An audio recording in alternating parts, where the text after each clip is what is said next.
মুসলিম উম্মার যে গোলামির জীবন, সেটি থেকে মুক্তির রাস্তা কি? গোলামি বুঝার কিছু প্যারামিটার আছে, যেটা দেখলে আপনি বুঝতে পারবেন যে আমরা গোলাম। শুধু বাংলাদেশে নয়, সমগ্র পৃথিবীতে। যেমন স্বাধীন মানুষের একটা আলামত হচ্ছে সে সিদ্ধান্ত গ্রহণে স্বাধীন।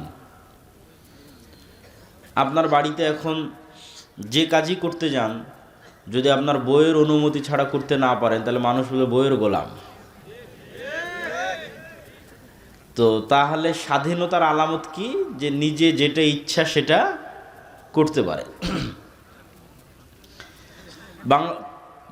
সমগ্র পৃথিবীতে যদি 56-57টা মুসলিম দেশ থাকে, একটা দেশেরও এই সিদ্ধান্ত গ্রহণের স্বাধীনতা নাই যে গাজার মুসলমানদের পাশে গিয়ে দাঁড়াবে। তাহলে 57টা মুসলিম দেশে গিয়ে গোলাম। কিন্তু আমেরিকার এই স্বাধীনতা আছে যে সে ইসরায়েলের পাশে গিয়ে দাঁড়াবে, তার মানে সে স্বাধীন। এরকম আরো অসংখ্য জায়গায় আপনি চেক করতে পারেন যে আমরা গোলাম না আমরা স্বাধীন।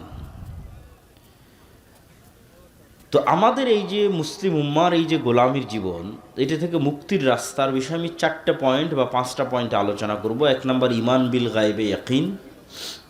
2 নম্বর, গায়েবী মদদ ছাড়া ইসলাম এবং মুসলমানদের বিজয় সম্ভব নয়। 3 নম্বর, নেতৃত্বের বিকাশ, প্রকৃত নেতৃত্বের বিকাশ। 4 নম্বর, সৎ আমল। 5 নম্বর, জ্ঞান ও শিক্ষা। ঈমান বিল গায়েবে ইয়াকিন। ঈমান বিল গায়েব হচ্ছে গোলামি থেকে আজাদির পথে যাত্রার প্রথম শর্ত। যার ঈমান বিল গায়েবে ইয়াকিন নাই, সে মুসলমান হিসেবে তার মুক্তির রাস্তা খুঁজে পাবে না। যে আমি মুক্তি অর্জন করতে চাই, কোন রাস্তায় আগাবো? তো শুরুই হচ্ছে ঈমান বিল গায়েব। গায়েব মানে যা দেখা যায় তা দৃশ্যমান, তা হাজির। আর গায়েব মানে যা অদৃশ্য, দেখা যায় না। যেমন পোস্টারে দেখেছেন আব্দুল্লাহ বিন আব্দুর রাজ্জাক আসবে, যতক্ষণ এখানে এসে উপস্থিত না হয়েছে ততক্ষণ একটা সন্দেহ ছিল, আসে কি না, নাও আসতে পারে, মিস দিতে পারে। যখন দেখলেন না উনি উপস্থিত হয়েছে, স্বচক্ষে দেখছেন, তখন যেই মানের বিশ্বাস যে আব্দুল্লাহ বিন আব্দুর রাজ্জাক এসেছে, এই বিশ্বাসের মাত্রাটা এখন যেমন এখানে যে ফেরেশতারা আছে ওইটার উপর বিশ্বাসের মাত্রা যেই দিন এই লেভেলের হবে, সেই দিন গোলামি থেকে মুক্তির রাস্তা শুরু। আমি বুঝাতে না পারলে এটা আমার ব্যর্থতা। তাহলে ফেরেশতাদের এখানে উপস্থিতিটা গায়েব, এটা চোখে দেখা যাচ্ছে না, কিন্তু আল্লাহ চাচ্ছে যে এই জিনিসটার উপর আপনার ঈমান হোক চোখে দেখা জিনিসের মতো, আপনার ইয়াকিন হোক চোখে দেখা জিনিসের মতো। এই জন্য আল্লাহ সুবহানাহু ওয়া তাআলা কোরআন শুরুই করেছে একদম সূরা বাকারার প্রথম যে অংশ, কোরআন খুললেই সূরা ফাতিহার পর যেখানে আসে, যালিকাল কিতাবু লা রাইবা ফি হুদাল লিল মুত্তাকিন। এই কিতাব অবতীর্ণ করেছি মুত্তাকিদের জন্য, এতে কোনো সন্দেহ নাই। তোমরা কি জানো মুত্তাকি মুমিন কারা? আল্লাযীনা ইউমিনুনা বিল গায়ব, যারা না দেখা জিনিসের উপর ঈমান রাখে। কেমন লেভেলের ঈমান রাখে? ওইটারই শেষ লাইন ওই পৃষ্ঠার, ওয়াবিল আখিরাতি হুম ইউকিনুন, ইয়াকিনের লেভেলে ঈমান রাখে। আমি আসার আগ পর্যন্ত আপনাদের এক লেভেলের ঈমান ছিল যে আব্দুল্লাহ বিন আব্দুর রাজ্জাক আসবে, আর এখন চোখে দেখার পর এটা ইয়াকিন। তাহলে গায়েবের উপর ইয়াকিনের লেভেলে ঈমান রাখে। গায়েবের উপর যতক্ষণ ইয়াকিনের লেভেলে ঈমান না হবে ততক্ষণ মুক্তির কোনো রাস্তা নাই। এই জন্য আল্লাহ সুবহানাহু ওয়া তাআলা যত নবী রাসূল পৃথিবীতে পাঠিয়েছেন, তারা যেহেতু উম্মতের রাহবার হবে, এই জন্য তাদের সর্বোচ্চ লেভেলের ঈমান লাগবে। তো তাদের সর্বোচ্চ লেভেলের ঈমান দেওয়ার জন্য আল্লাহ তাদের জন্য গায়েবকে উন্মোচন করে দিয়েছিলেন। বহু নবী রাসূলের ক্ষেত্রে গায়েব উন্মোচন করা আছে। যেমন আমাদের নবী মুহাম্মদ সাল্লাল্লাহু আলাইহি ওয়াসাল্লামের ক্ষেত্রে আল্লাহ কোরআনে বলেন, সুবহানাল্লাযী আসরা বিআবদিহি লাইলাম মিনাল মাসজিদিল হারাম ইলাল মাসজিদিল আকসা আল্লাযী বারাকনা হাওলাহু লিনুরিয়াহু মিন আয়াতিনা। আমি আমার বান্দা মুহাম্মদকে মক্কা থেকে জেরুজালেম, ফিলিস্তিনের জেরুজালেম থেকে সপ্তম আসমান সফর করিয়েছি। কেন জানো? লিনুরিয়াহু মিন আয়াতিনা, আমার গায়েবের যে নিদর্শনগুলো আছে এগুলো তাকে স্বচক্ষে দেখানোর জন্য। তাহলে যেই জান্নাতের কথা মুহাম্মদ সাল্লাল্লাহু আলাইহি ওয়াসাল্লাম মানুষকে বলতেন, ওই জান্নাত আল্লাহ তাকে স্বচক্ষে দেখিয়েছে। যেই জাহান্নামের কথা মুহাম্মদ সাল্লাল্লাহু আলাইহি ওয়াসাল্লাম মানুষকে বলতেন, ওই জাহান্নাম মেরাজের সফরে তাকে স্বচক্ষে দেখানো হয়েছে। যে আসমান প্রথম, দ্বিতীয়, তৃতীয়, চতুর্থ, পঞ্চম, সপ্তম আসমানের কথা বলা হতো, সেই সপ্তম আসমানই, 7টা আসমানই তাকে স্বচক্ষে সফর করানো হয়েছে। তাহলে মুহাম্মদ সাল্লাল্লাহু আলাইহি ওয়াসাল্লামের যেই লেভেলের ইমান হবে, আমার ওই লেভেলের ইমান হবে না। মুহাম্মদ সাল্লাল্লাহু আলাইহি ওয়াসাল্লামের ইমান ইয়াকিনের লেভেলে। কিন্তু এটাই মুক্তির রাস্তা। আপনি যতটুকু ইয়াকিনের লেভেলে উঠতে পারেন তত মুক্তির রাস্তা শুরু, আজাদির রাস্তা শুরু। যতখানি আপনার গায়েবের উপর ইমান বাড়তে থাকবে ততখানি আপনার আজাদির রাস্তা শুরু হবে। যেমন ঈসা আলাইহিস সালাতু ওয়াস সালামের ক্ষেত্রে আল্লাহ কোন গায়েবটা উন্মোচন করে দিয়েছিলেন? আপনারা কোনোদিন মরা মানুষকে জীবিত হতে দেখেছেন? দেখেননি। তো পরকালের মূল ভিত্তি কিন্তু মৃত থেকে জীবিত হওয়া, যে আমরা মারা যাব আবার আল্লাহ আমাদের জীবিত করবে, এটাই কিন্তু পরকালের মূল ভিত্তি। এটা গায়েব, এটা কেউ কোনোদিন চোখে দেখেনি। আর ঈসা আলাইহিস সালাতু ওয়াস সালামের মুজিজাই ছিল এটা, যে কোনো মৃত মানুষের গায়ে হাত দিয়ে যদি বলতেন বিইজনিল্লাহ বিসমিল্লাহ, তাহলে মৃত মানুষ জীবিত হয়ে যেত। অসংখ্য অগণিত মৃত মানুষকে উনি জীবিত করেছে। যে কোনো জায়গা থেকে কাদামাটি হাতে নিয়ে উনি যদি বলতেন বিইজনিল্লাহ বিসমিল্লাহ বলে যদি ফু দিতেন, তাহলে ওই কাদামাটি থেকে পাখি হয়ে আকাশে উড়ে যেত। তাহলে একটা গায়েবকে তার মুজিজা বানিয়ে দেওয়া হয়েছে। এবার আসেন ইমান বিল গায়েবে ইয়াকিন গোলামি থেকে কিভাবে মুক্তি দেয়। আমরা যেই লেভেলের গোলাম, তার চেয়ে ভয়ঙ্কর গোলাম ছিল বানু ইসরাইলরা। আর আমাদের তুলনায় আজকে যারা আমাদের উপর রাজত্ব করছে, তারা যেই লেভেলের শক্তিশালী, তার চেয়ে শক্তিশালী ছিল ফেরাউন। আরও স্পষ্ট করে বললে মুসা আলাইহিস সালাম আমাদের চেয়ে দুর্বল। আমরা আজকে ধরেন, আজকে গাজার মানুষ ইসরায়েলের তুলনায় যা দুর্বল, ওয়াল্লাহে আল্লাহর কসম করে বলছি, ওয়াল্লাহে আল্লাহর কসম করে বলছি, মুসা আলাইহিস সালাম এবং বানু ইসরাইল ফেরাউনের তুলনায় তার চেয়ে বেশি দুর্বল ছিল। কয়েক শত গুণ, কয়েক হাজার গুণ বেশি দুর্বল ছিল। তাহলে মুসা আলাইহিস সালাতু ওয়াস সালাম গোলাম বানু ইসরাইলকে কিভাবে স্বাধীনতা দিলেন? কোন রাস্তায়? ওই রাস্তায় উম্মতে মুহাম্মাদির স্বাধীনতা নিহিত আছে। আর এই জন্যই আল্লাহ সুবহানাহু ওয়া তাআলা এই কোরআন অবতীর্ণ করা হয়েছে মুহাম্মদ সাল্লাল্লাহু আলাইহি ওয়াসাল্লামের উপর। আর কোরআন পরিপূর্ণ হয়ে আছে বানু ইসরাইলের ঘটনায়, মুসার ফেরাউনের ঘটনায়। তাহলে কোরআন অবতীর্ণ হলো আমাদের উপর, আর গল্প বলা আছে কাদের? মুসা, ফেরাউন আর বানু ইসরাইলের। কেন? আমরাও একদিন বানু ইসরাইলের মতো গোলাম হব, এটা মুহাম্মদ সাল্লাল্লাহু আলাইহি ওয়াসাল্লাম জানতেন, আল্লাহ জানতেন। রাসূল সাল্লাল্লাহু আলাইহি ওয়াসাল্লাম হাদিসে বলে গেছেন যে আমার উম্মত বানু ইসরাইলের সাথে মিলে যাবে যেমন এক জুতার পাট আর এক জুতার পাটের সাথে মিলে যায়। তাহলে বানু ইসরাইল যেই লেভেলের গোলামিতে ছিল, উম্মতে মুহাম্মাদও কাছাকাছি ওই লেভেলের গোলামিতে যাবে। তাহলে এখন আমি তো বলেছি মুক্তির রাস্তা ইমান বিল গায়েবে ইয়াকিন। তো মুসা আলাইহিস সালাতু ওয়াস সালামকে মুক্তির দায়িত্ব দেওয়া হচ্ছে। তো মুসা আলাইহিস সালাতু ওয়াস সালামের গোলামি থেকে মুক্তির নেতৃত্ব দেওয়ার জন্য তার ইমান বিল গায়েবে ইয়াকিন লাগবে। আল্লাহ মুসা আলাইহিস সালামকে বললেন, মুসা তোমার হাতে কি? তো আমার হাতে লাঠি, ছাড়ো তো, ছাড়লে সাপ হয়ে গেল। আল্লাহ মুসা আলাইহিস সালামকে বললেন না যে আমি জান্নাত বা আসমান থেকে একটা স্পেশাল লাঠি এনেছি, এই স্পেশাল লাঠি তোমাকে গিফট হিসেবে দিচ্ছি, উপহার হিসেবে দিচ্ছি, হাদিয়া হিসেবে দিচ্ছি, এটা ছাড়লে সাপ হয়। যদি আল্লাহ জান্নাত এবং আসমান থেকে স্পেশাল লাঠি দিতেন, এটা সাপ হতেই পারে। কিন্তু যেই লাঠি মুসা আলাইহিস সালাম ব্যবহার করে আসতেছে, ধরেন আপনি এই মোবাইলটা আজ 5 বছর থেকে ব্যবহার করে আসতেছেন, আপনার নিজের ব্যবহার করা মোবাইল আপনার সামনে সাপ হয়ে যাচ্ছে। জাদুকররা যেই লাঠি এবং যেই দড়ি ছেড়েছিল সেগুলো সাপ হয়েছিল। হাজার হাজার জাদুকরকে জমা করেছিল ফেরাউন। তো তাদের লাঠি সাপ হওয়ার পরেও, তাদের দড়ি সাপ হওয়ার পরেও তারা আল্লাহর সামনে সিজদায় পড়ে গেছিল।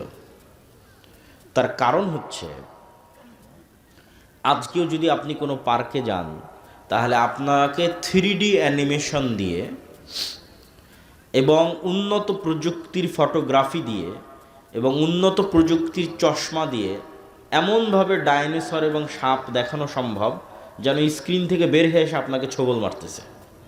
আপনি তখন ভয় পেয়ে যাবেন যে আরে সত্যি তো মানে সাপ এসে আমাকে ছোবল মারতেছে। তো আজকে যেমন 3D প্রযুক্তি দিয়ে সাপের মতো আকৃতি বানিয়ে আপনাকে ভয় দেখানো যাচ্ছে, এই রকমই কোনো জাদুকরী প্রযুক্তি ব্যবহার করে তারা চোখের সামনে দড়ি এবং লাঠিগুলোকে সাপ বানিয়ে দিয়েছিল, কোনো জাদুকরী প্রযুক্তি ব্যবহার করে। কিন্তু এই টিভি স্ক্রিন থেকে 3D অ্যানিমেশনের সাপ যেমন বাস্তব সাপ নয়, জাদুকরদের ওই দড়ি আর লাঠিগুলো বাস্তব সাপ ছিল না। আর মুসা আলাইহিস সালামের লাঠিটা যখন সাপ হয়ে গেছে, তখন আপনাদের বাড়িতে, বিলে, পুকুরে, নদীতে আল্লাহর সৃষ্টি করা যে আস্ত জ্যান্ত সাপ আছে, ওই আস্ত জ্যান্ত সাপে রূপান্তরিত হয়ে গেছে, যেটা আজকের এই আধুনিক বিজ্ঞানও সম্ভব নয়। যে আজকের আধুনিক বিজ্ঞানেও আমি বিজ্ঞান দিয়ে এই টিস্যুটাকে এখন আস্ত জীবন্ত জ্যান্ত সাপে বানিয়ে দেবো, এটা সম্ভব না। এটাকে ডিজাইন করে 3D করে চেঞ্জ করে মানুষের চোখের সামনে সাপ হিসেবে দেখাইতে পারে, স্ক্রিনে, চশমায়। কিন্তু আস্ত এটা সাপ হয়ে যাবে যে সাপ পুকুরে ঘুরতেছে, এটা বিজ্ঞানের পক্ষে সম্ভব নয়। তো এটা জাদুর পক্ষে সম্ভব নয়। কিন্তু মুসা আলাইহিস সালামের যেটা হয়ে গেছে ওটা বাস্তব আস্ত, এই জন্য জাদুকরেরা সব সিজদায় পড়ে গেছে। তো মুসা আলাইহিস সালাম যখন এই দৃশ্য দেখলেন, তখন উনি একটা বাক্যের উপর ঈমান আনলেন, যে বাক্যটা ঈমান বিল গায়বে, ইয়াকিন থাকলে ঈমান আনা সম্ভব, না থাকলে সম্ভব নয়। সেই বাক্য হচ্ছে লা হাওলা ওয়ালা কুওয়াতা ইল্লা বিল্লাহ। মুসা আলাইহিস সালাম যখন এই দৃশ্য দেখলেন, দেখে ওনার অন্তরে এই বিশ্বাস তৈরি হলো যে আল্লাহর শক্তির তুলনায় ফেরাউনের শক্তি অনেক কম। না, আল্লাহর শক্তির তুলনায় ফেরাউনের শক্তি দুর্বল। জি না, আল্লাহ অনেক বেশি শক্তিশালী, ফেরাউন একটু কম শক্তিশালী না। মুসা আলাইহিস সালামের অন্তরে এই বিশ্বাস তৈরি হলো যে আল্লাহর শক্তির সামনে ফেরাউনের শক্তি সমান জিরো। বলেন আল্লাহু আকবার। এটা এই বাক্যের অর্থ, লা হাওলা ওয়ালা কুওয়াতা ইল্লা বিল্লাহ। এই বাক্যের অর্থ হচ্ছে এটা। এই লেভেলের যতক্ষণ ঈমান না উঠবে, ততক্ষণ গোলামি থেকে মুক্তি হবে না। মুসা আলাইহিস সালামের পক্ষে ফেরাউনকে পরাজিত করা তো বহু দূরের কথা, ফেরাউনের সামনে গিয়ে দাঁড়াবে এটা অসম্ভব। এটা পৃথিবীর হিস্ট্রিতে অসম্ভব। কেন? আপনাকে উদাহরণ দিলে বুঝবেন। ধরেন আপনার এই রংপুর, মিঠাপুকুর, পীরগঞ্জ, এখানকার একটা কৃষকের ছেলে, যার বয়স 25 বা 30 বছর, আবু সাইদদের মতো। তাকে আমি বলছি তুমি যাও, আমেরিকার প্রেসিডেন্ট ডোনাল্ড ট্রাম্পকে তোমাকে দাওয়াত দিতে হবে। এমতো অবস্থায় এই কৃষকের ছেলেকে আমি বলছি, যখন সে আমেরিকার আদালত থেকে মৃত্যুদণ্ডপ্রাপ্ত আসামি হওয়ার কারণে পলাতক,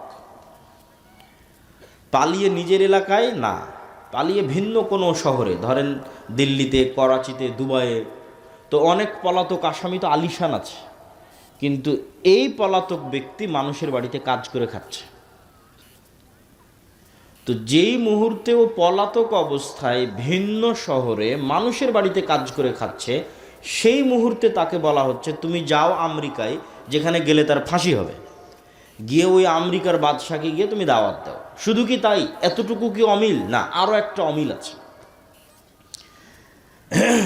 আপনাদের অন্তত ন্যাশনালিটি আছে, পাসপোর্ট আছে, আইডি কার্ড আছে, আশেপাশের পাড়া প্রতিবেশী, পরিচিত আত্মীয় স্বজন আছে। মুসা আলাইহিস সালাম এমন গোলাম জাতির সদস্য, এমন গোলাম কওমের মেম্বার, যার মা পরিচয় দিতে পারেনি যেটা আমার ছেলে, পরিচয় দিলে ইউযাব্বিহুনা আবনাকুম ওয়া ইস্তাহয়ুনা নিসাআকুম ওয়া ফি যালিকুম বালাউম মির রাব্বিকুম আযীম। তাহলে আত্মীয় স্বজন, পাড়া প্রতিবেশী বলে কিছু নাই, সাহায্যকারী বলে কিছু নাই, গোলামি গোলাম, এত নিকৃষ্ট গোলামি পৃথিবীর হিস্ট্রিতে আর হয়নি। তাহলে কেমনে মুসা আলাইহিস সালাম সাহস করবে ফেরাউনের কাছে যেতে? মুসা আলাইহিস সালাম তো ফেরাউনের ভয়ে পালিয়েছে, বিজয় বহু পরে। দুনিয়ার কোনো লজিকে এটা সম্ভব নয় যে মুসা আলাইহিস সালাম ফেরাউনের দরবারে গিয়ে তাকে দাওয়াত দিবে। This is impossible. বিজয় বহু পরে। এই অসম্ভবকে সম্ভব করে দিল শুধু একটা মাত্র চাবিকাঠি, যে আল্লাহর শক্তির সামনে ফেরাউনের শক্তি জিরো। এইটার উপর ইমান, ইমান বিল গায়েবে ইয়াকিন, গায়েব দেখা। গায়েব আল্লাহ দেখিয়ে দিল মুসা আলাইহিস সালামকে যে তার হাতের লাঠিকে আল্লাহ যতবার ইচ্ছা ততবার সাপ বানিয়ে দিচ্ছে, তাও আবার চোখের ভেলকি নয়, বাস্তব নদীর বিলের যে থাকা সাপ, সেই বাস্তব সাপে পরিণত করে দিচ্ছে। তার মানে আল্লাহ সুবহানাহু ওয়া তাআলার সামনে কোনো কিছুই কিছু নয়। এই ইয়াকিন এবার তাকে সাহস দিচ্ছে ফেরাউনের দরবারে যেতে। তাহলে গোলামি থেকে মুক্তি চাইলে ইমান বিল গায়েবে ইয়াকিন লাগবে, গায়েবে ইয়াকিন লাগবে। গায়েবে ইয়াকিন ছাড়া ইসলামের এবং মুসলমানদের বিজয় সম্ভব নয়। ধরেন আপনারা আমাকে পাশে, আপনাদের হয়তো ভবিষ্যতে উনি এমপি হবেন, তিনি বসে আছেন, ধরেন আপনারা আমাকে নির্বাচিত করে বাংলাদেশের প্রধানমন্ত্রী বানিয়ে দিলেন। আজকে আমি বাংলাদেশের প্রধানমন্ত্রী হিসেবে মনে করলাম শতভাগ ইসলাম বাংলাদেশে কায়েম করে দেব। শতভাগ ইসলাম কায়েম করার ঘোষণা দেওয়া, আর পাশের দেশ বলেন আর ওই দূরের পাশ্চাত্য দেশ বলেন, সব অর্থনৈতিক অবরোধ দিয়ে দিবে। ডলার বন্ধ, বিজনেস বন্ধ, ঠিক আছে, ইলেকট্রিক সাপ্লাই বন্ধ, সব বন্ধ। তখন যে ফল ডাউনটা হবে অর্থনৈতিক, আপনি ধরেন এখন এসি ব্যবহার করছেন, ফ্রিজ ব্যবহার করছেন, ইলেকট্রিসিটি ব্যবহার করছেন, সব নাই, অন্ধকার যুগে চলে গেছেন। তাহলে এক সপ্তাহের মধ্যে আপনি বলবেন রাখো তোমার ইসলাম, এই ভাগাও আবদুল্লাহকে, এর চেয়ে সেকুলারিজম ভালো। এটাই বাস্তব। তাহলে আপনি যদি চান যে না ইসলাম বিজয়ী হোক, অন্তত 20% মানুষ, 30% মানুষ, 40% মানুষ, 50% মানুষের ইমানটা লাগবে ইয়াকিনের স্তরে, নাহলে কোনো মায়ের বেটার পক্ষে সম্ভব নয় যে কিছু করবে।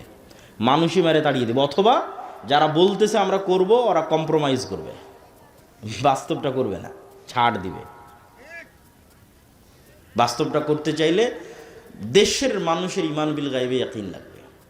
আল্লাহ সূরা বুরুজে একটা ঘটনা উল্লেখ করেছেন যে ধরেন পীরগঞ্জের সব মানুষকে আজকে বলা হলো তোমরা যদি ইমান না ছাড়ো তাহলে সামনে জ্বলন্ত আগুন আছে, এখানে ঝাঁপ দিতে হবে। এটাই কিন্তু সূরা বুরুজের ঘটনা। সূরা বুরুজে পুরো একটা এলাকার মানুষ মুসলমান হয়ে গেছে, বাদশাহ বলছে ইসলাম ত্যাগ না করলে সামনে আগুন জ্বালিয়ে রেখেছি, সব ওখানে ঝাঁপ দাও, নাহলে ইসলাম ত্যাগ করে ফিরে আসো।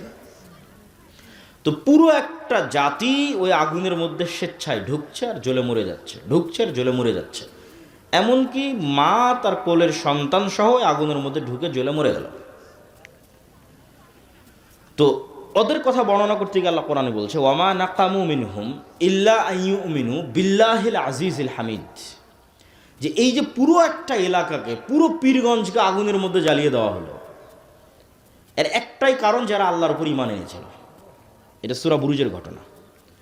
তাহলে আপনি এখন বলেন এই পুরো একটা এলাকা ওই আগুনের মধ্যে ঢুকে যাচ্ছে এবং জ্বলে পুড়ে মরে যাচ্ছে, এটা হওয়ার কোনো রাস্তা নাই যতক্ষণ না আপনার ঈমান এই লেভেলের হয় যে আমি যে আগুনে ঝাঁপ দিচ্ছি এই আগুনটা সাক্ষাৎ জান্নাত, বলেন আল্লাহু আকবার।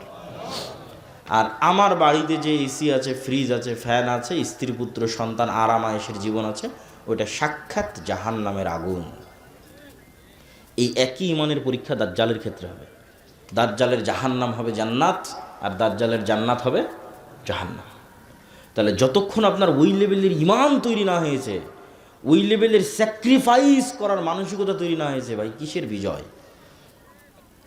এগুলো দিয়ে শুধু কম্প্রোমাইজ হবে। আল্লাহ কোরআন মাজিদে বলেছেন আম হাসিবতুম আন তাদখুলুল জান্নাহ ওয়ালাম্মা ইয়াতিকুম মাসালুল লাযীনা খালাউ মিন ক্বাবলিকুম মাসাতহুমুল বাসাউ ওয়াদ-দাররা ওয়াজুলজিলু হাত্তা ইয়াকুলার রাসূলু ওয়াল্লাযীনা আমানু মাআহু মাতা নাসরুল্লাহ। জান্নাত কি তোমাদের মামুর বাড়ি? জান্নাত কি তোমাদের নানির বাড়ি? জান্নাত কি তোমাদের কাছে হাতের মোয়া? আল্লাহর ভাষাটা আমি আমার মতো করে বলতেছি। আম হাসিবতুম আন তাদখুলুল জান্নাহ, তোমরা কি মনে হয় জান্নাতে চলে যাবা? তোমার নানির বাড়ি, মামুর বাড়ি, হাতের মোয়া? অথচ এখন পর্যন্ত ওই লেভেলের জুলুম তোমরা সহ্য করনি যেই লেভেলের জুলুম তোমাদের পূর্ববর্তীরা সহ্য করেছে, এমন পর্যায়ের জুলুম যে সেই জুলুমে তারা বলতে বাধ্য হয়েছে, আল্লাহর নবী, আল্লাহর সাহায্য কখন আসবে? ওই জুলুমের মধ্যে তো আমরা যাইনি। আর ওই জুলুম সহ্য করার ক্ষমতা আমাদের আছে? ওই লেভেলের ইমান ছাড়া সহ্যের ক্ষমতা নাই। আপনি বলবেন দরকার নেই। পয়েন্ট নাম্বার 2, ইমান বিল গায়েবে ইয়াকিন ছাড়া মুসলমানদের বিজয় সম্ভব না। 1 নম্বর পয়েন্ট বুঝে গেলেন। পয়েন্ট নাম্বার 2, ইসলাম এবং মুসলমানদের বিজয়ের জন্য আল্লাহর সাহায্য জরুরি, ফুল স্টপ। আল্লাহর সাহায্য ছাড়া ইসলাম এবং মুসলমানদের বিজয় অতীতে কোনোদিন হয়নি, ভবিষ্যতে কোনোদিন হবে না। দুনিয়াবি কোনো রাস্তায়, শুধু দুনিয়াবি রাস্তায় আল্লাহর সাহায্য ছাড়া, শুধু দুনিয়াবি রাস্তায় ইসলাম এবং মুসলমানদের বিজয় হয় না, ফুল স্টপ। অতীতেও হয়নি, ভবিষ্যতেও হবে না। তাহলে আপনাকে জানতে হবে আমি যে রাস্তায় আছি এই রাস্তায় আল্লাহর সাহায্য আছে কিনা। যতক্ষণ আপনি আল্লাহর সাহায্য নিশ্চিত না করতে পারবেন ততক্ষণ আপনার দুনিয়াবি উপকার হতে পারে, ইসলাম প্রতিষ্ঠা হবে না। ইসলাম এবং মুসলমানদের উপকার হবে না, আপনার ব্যক্তিগত উপকার হতে পারে ওই পদ্ধতিতে, ওই রাস্তায়। তো আল্লাহর সাহায্য ছাড়া হয় না। দলিল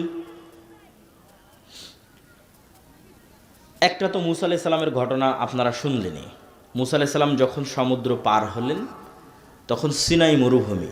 এখনও আপনি গুগল ম্যাপে গেলে লোহিত সাগর পার হওয়ার পর ইসরায়েল এবং ফিলিস্তিন মুখে যখন যেতে থাকবেন, গাজা মুখে যখন যেতে থাকবেন, তখন সৌদি আরব, মিশর, ইসরায়েল, ফিলিস্তিন, এই 3 দেশের মধ্যে বিশাল মরুভূমি, এখনও মরুভূমি। এর নাম হচ্ছে সিনাই মরুভূমি।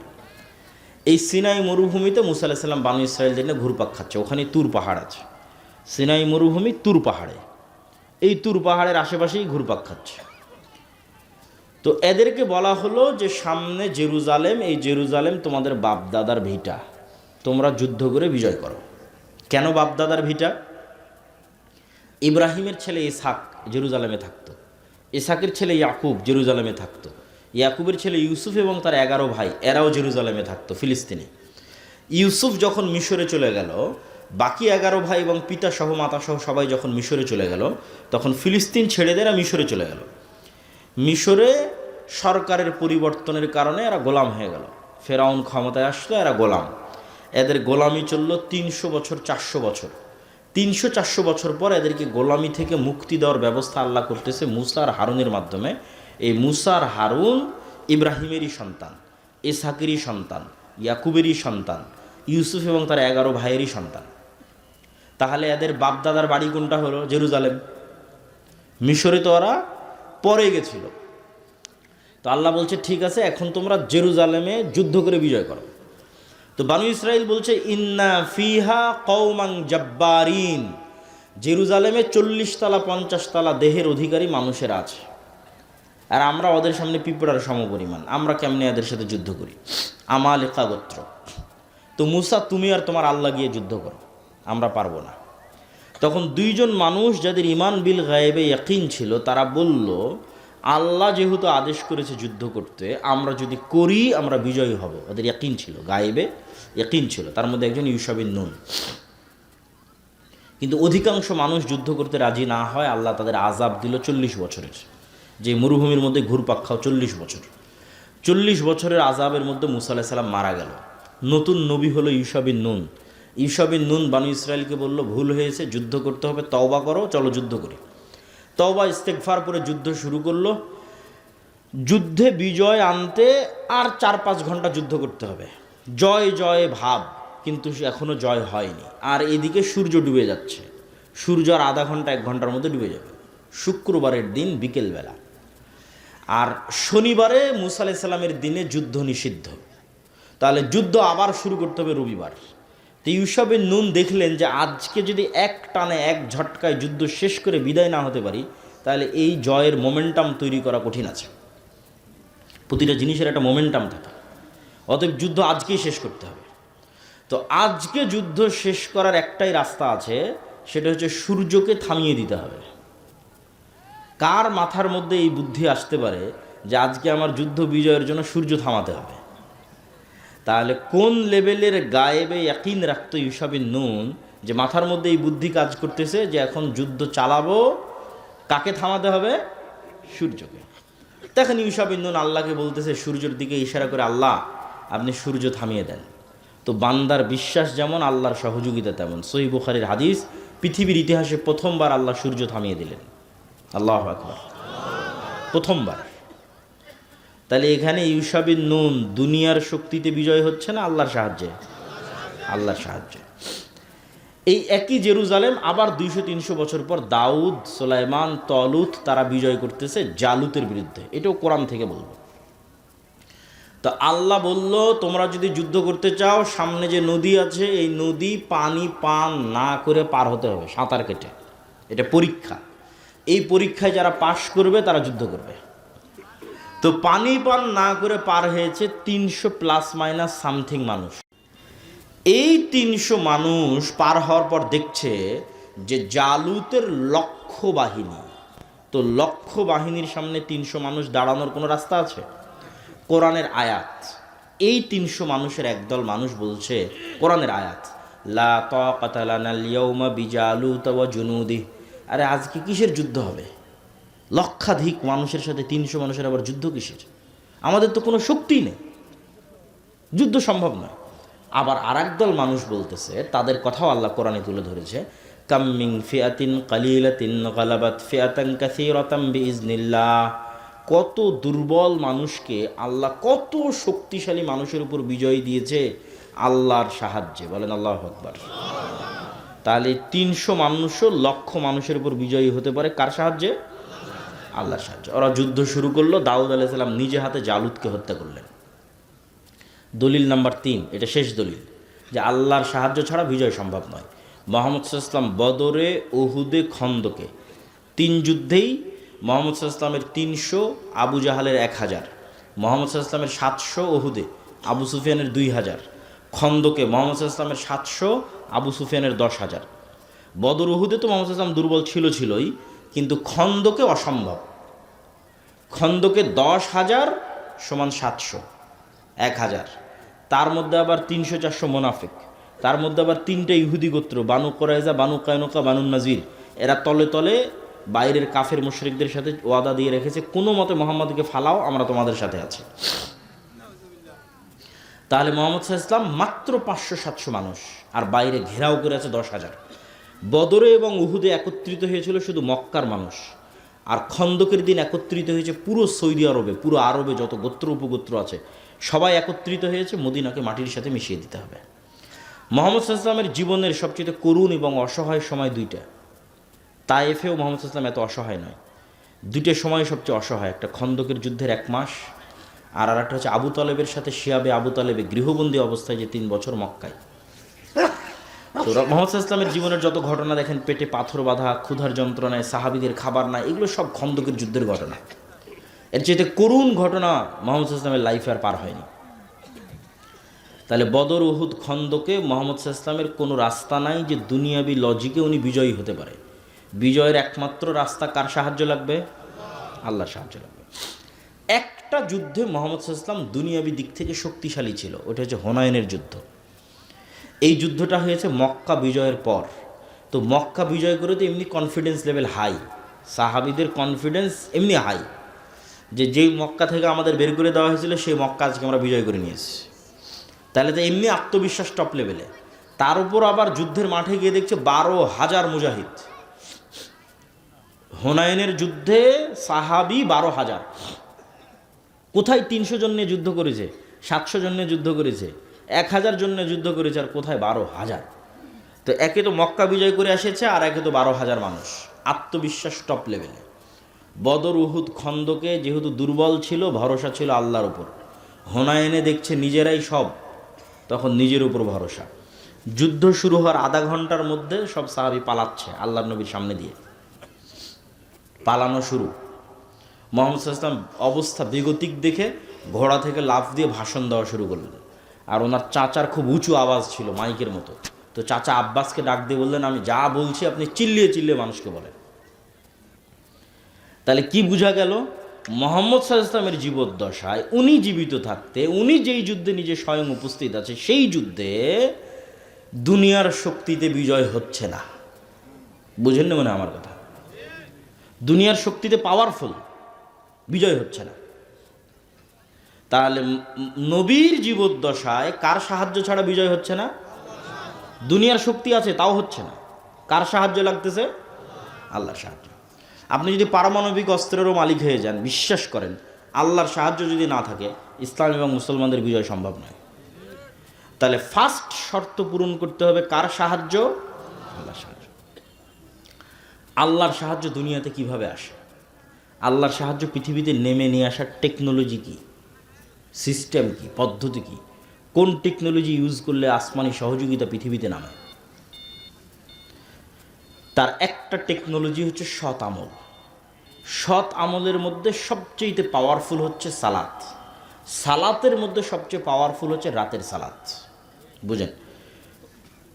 তাহলে আসমান থেকে সহযোগিতা দুনিয়াতে নেমে আসবে, তার সবচেয়ে পাওয়ারফুল ওয়ে হচ্ছে রাতের সালাত। বদরের যুদ্ধের আগের দিন মুহাম্মদ সাল্লাল্লাহু আলাইহি ওয়াসাল্লাম এত লম্বা রাতের সালাত, বদরের যুদ্ধের দিন তার তাঁবুর মধ্যে খিমার মধ্যে হাত উঁচু করে এমন দোয়া, চোখের অঝোর ধারা পানি, যে আবু বকর রাদিয়াল্লাহু তাআলা আনহু পর্যন্ত ক্লান্ত হয়ে গেছে যে আরে আপনি তো নবী, আপনার কাছে সবসময় জিবরাইল আসে, আল্লাহ তো আপনাকে বিজয় করবেই, এত লম্বা রাতের সালাতের কি দরকার? এত লম্বা দোয়ার কি দরকার? কিন্তু আপনি নিশ্চিত জেনে রাখেন যে আমি যতটুকু জানি, আপনি যতটুকু জানেন, তার চেয়ে মুহাম্মদ সাল্লাল্লাহু আলাইহি ওয়াসাল্লাম হাজার গুণ বেশি জানে যে আল্লাহর সাহায্য ছাড়া বদরে বিজয় সম্ভব নয়। ঠিক আমার এবং আপনার চেয়ে মুহাম্মদ সাল্লাল্লাহু আলাইহি ওয়াসাল্লাম আরও লক্ষ কোটি গুণ বেশি জানে যে আল্লাহর সাহায্য পৃথিবীতে আনার রাস্তা হচ্ছে সালাত, সালাতের মধ্যে রাতের সালাত। তাহলে এখন সামারি কি, রেজাল্ট কি, যেটা আমি আপনাকে বলতে চাচ্ছি যে নবী মুহাম্মদ পৃথিবীর সর্বশ্রেষ্ঠ নবী হওয়ার পরেও বিজয়ের জন্য রাতের সালাতের মুখাপেক্ষী, লম্বা রাতের সালাতের মুখাপেক্ষী। আর আমি আপনি গুনাহগার হওয়ার পরও, নবী না হওয়ার পরও রাতের সালাত বহু দূরের কথা, 5 ওয়াক্ত সালাত আদায় না করেও শুধু ভোট দিয়ে নাকি ইসলাম বিজয় হয়ে যাবে, সম্ভব নয়। যতক্ষণ মানুষ সালাত আদায় না করেছে ততক্ষণ আল্লাহ বিজয় দিবে না। আর যতক্ষণ আপনার ইমান বিল গায়েবে ইয়াকিন তৈরি না হয়েছে,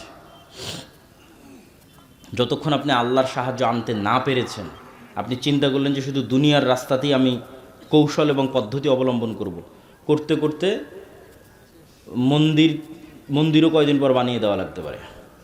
কয়দিন পর মন্দিরে আপনি মূর্তিও বানিয়ে দিলেন, পূজাতেও অংশগ্রহণ করলেন, ওইটা দিয়ে আপনি আল্লাহ সুবহানাহু ওয়া তাআলার সাহায্য আনতে পারবেন না। ওইটা যখন আপনার মাথার মধ্যে ঢুকে গেছে যে দুনিয়ার রাস্তায় একমাত্র রাস্তা, তখন এই রাস্তায় মানুষ চলে।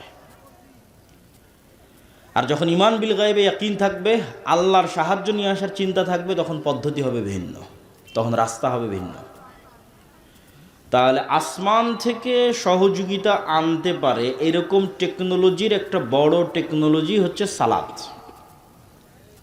দেখেন যুদ্ধের মাঠে আল্লাহর নবী সালাত আদায় করতে বলছে সাহাবীদেরকে, ওই সালাতের নাম সলাতুল খৌফ, যে অর্ধেক অর্ধেক ভাগ হয়ে যাবে, একদল যুদ্ধ চালাবে, পাহারা দিবে, আর একদল সালাত আদায় করবে। এখন যুদ্ধে বিজয়ের জন্য দুনিয়ার লজিক বলে সবাই মিলে যুদ্ধ করলেই তো ভালো, যত বেশি অস্ত্র ব্যবহার করব তত ভালো। সেখানে যুদ্ধের মধ্যে শক্তি ক্ষয় হলেও বলা হচ্ছে সালাত আদায় করো। তাহলে রেজাল্ট কি? রেজাল্ট হচ্ছে মুসলমানদের বিজয় কার সাহায্য ছাড়া হবে না? আল্লাহর সাহায্য ছাড়া না। তাই তোমার কাছে পারমাণবিক বম থাক আর অস্ত্র থাক আর তরবারি থাক, সেটা দেখে লাভ নেই। তোমাকে আগে প্রথম শর্ত পূরণ করতে হবে যে কার সাহায্য লাগবে? আল্লাহর সাহায্য। আর আল্লাহর সাহায্য পৃথিবীতে নামিয়ে আনতে পারে একটাই মাধ্যম, সেটা হচ্ছে সালাত। এটা মিস দেওয়া যাবে না। যার সালাত মিস হয়ে গেছে ও আল্লাহর গন্তি থেকে বের হয়ে গেছে, আল্লাহর কাউন্টের মধ্যে নাই। এখন বেনামাজি কোথায় পড়ে মারা গেল, কোথায় তার কি হলো এটা আল্লাহ সুবহানাহু ওয়া তাআলা দেখবেন না।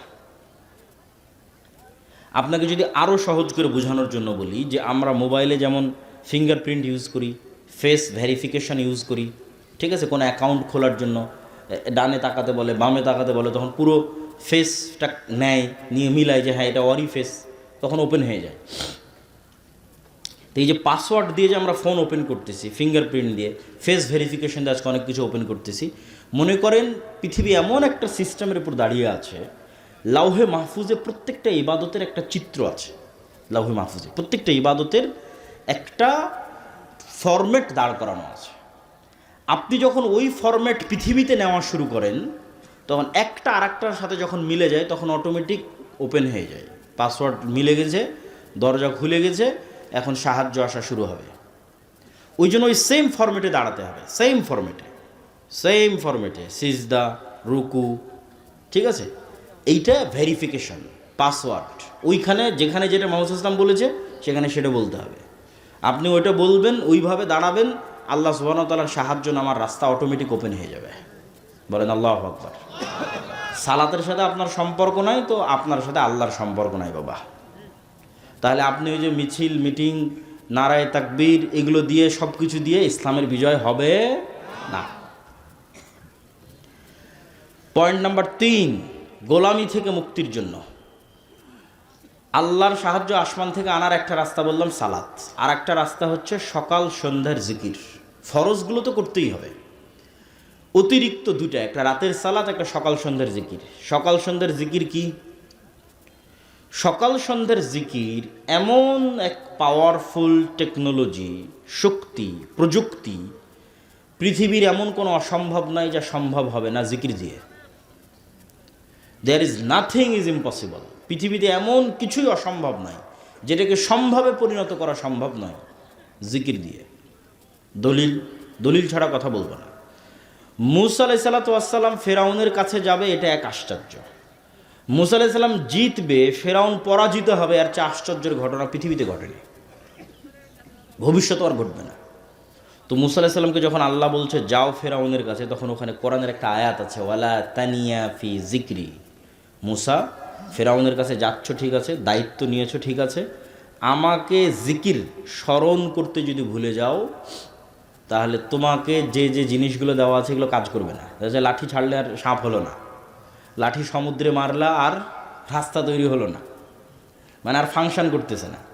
তো চার্জ তো ঠিক রাখা লাগবে, চার্জ ঠিক না রাখলে ওপেন হবে কেমনে, ফাংশন করবে কেমনে? ওইটা ঠিক রাখার জন্য তোমাকে সব সময় আল্লাহর জিকিরে ব্যস্ত থাকবে। বলা তানিয়া ফি জিকিরি, আমাকে ভোলা যাবে না, আমার জিকির করতে হবে। আমার জিকির যদি করো সব ওকে। কত বড় বাদশা ফেরাউন সেটা দেখার দায়িত্ব আল্লাহর, ওটা তোমার না। তখন বিশাল সমুদ্রের মধ্যে রাস্তা তৈরি হয়ে যাবে। জাকারিয়া আলাইহিস সালাতু ওয়াস সালাম মারিয়ামকে দেখে আল্লাহর কাছে দোয়া করতেছে, হুনালিকা দাআ জাকারিয়া রব্বাহ, যে আল্লাহ এই মারিয়াম এত ভালো মেয়ে, আমার যদি এরকম একটা ছেলে থাকতো, যেমন এখন অনেক মানুষ মনে করতেছে যে উসমান হাদি যেরকম সাহসী, এরকম যদি আমাদের একটা সন্তান হতো। তো আল্লাহর সাথে সাথে জাকারিয়া আলাইহিস সালামকে বললেন ঠিক আছে তোমার সন্তান হবে। এখন জাকারিয়া আলাইহিস সালামের নিজেরই আর বিশ্বাস হয় না যে সন্তান হবে, কেননা ওনার বয়স হয়ে গেছে 90-100 বছর বয়স, দাড়ি পেকে গেছে, চুল পেকে গেছে, স্ত্রী বন্ধা, চেয়েছেন ঠিক আছে, হবে কেমনে? তখন উনি পাল্টা আল্লাহকে বলতেছে আল্লাহ হবে যে, এটার কিছু চিহ্ন বলেন, আলামত বলেন। তো আল্লাহ বলছে চিহ্ন এবং আলামত হচ্ছে তুমি সকালে সন্ধ্যায় আমার জিকির করবে। বলেন আল্লাহু আকবার।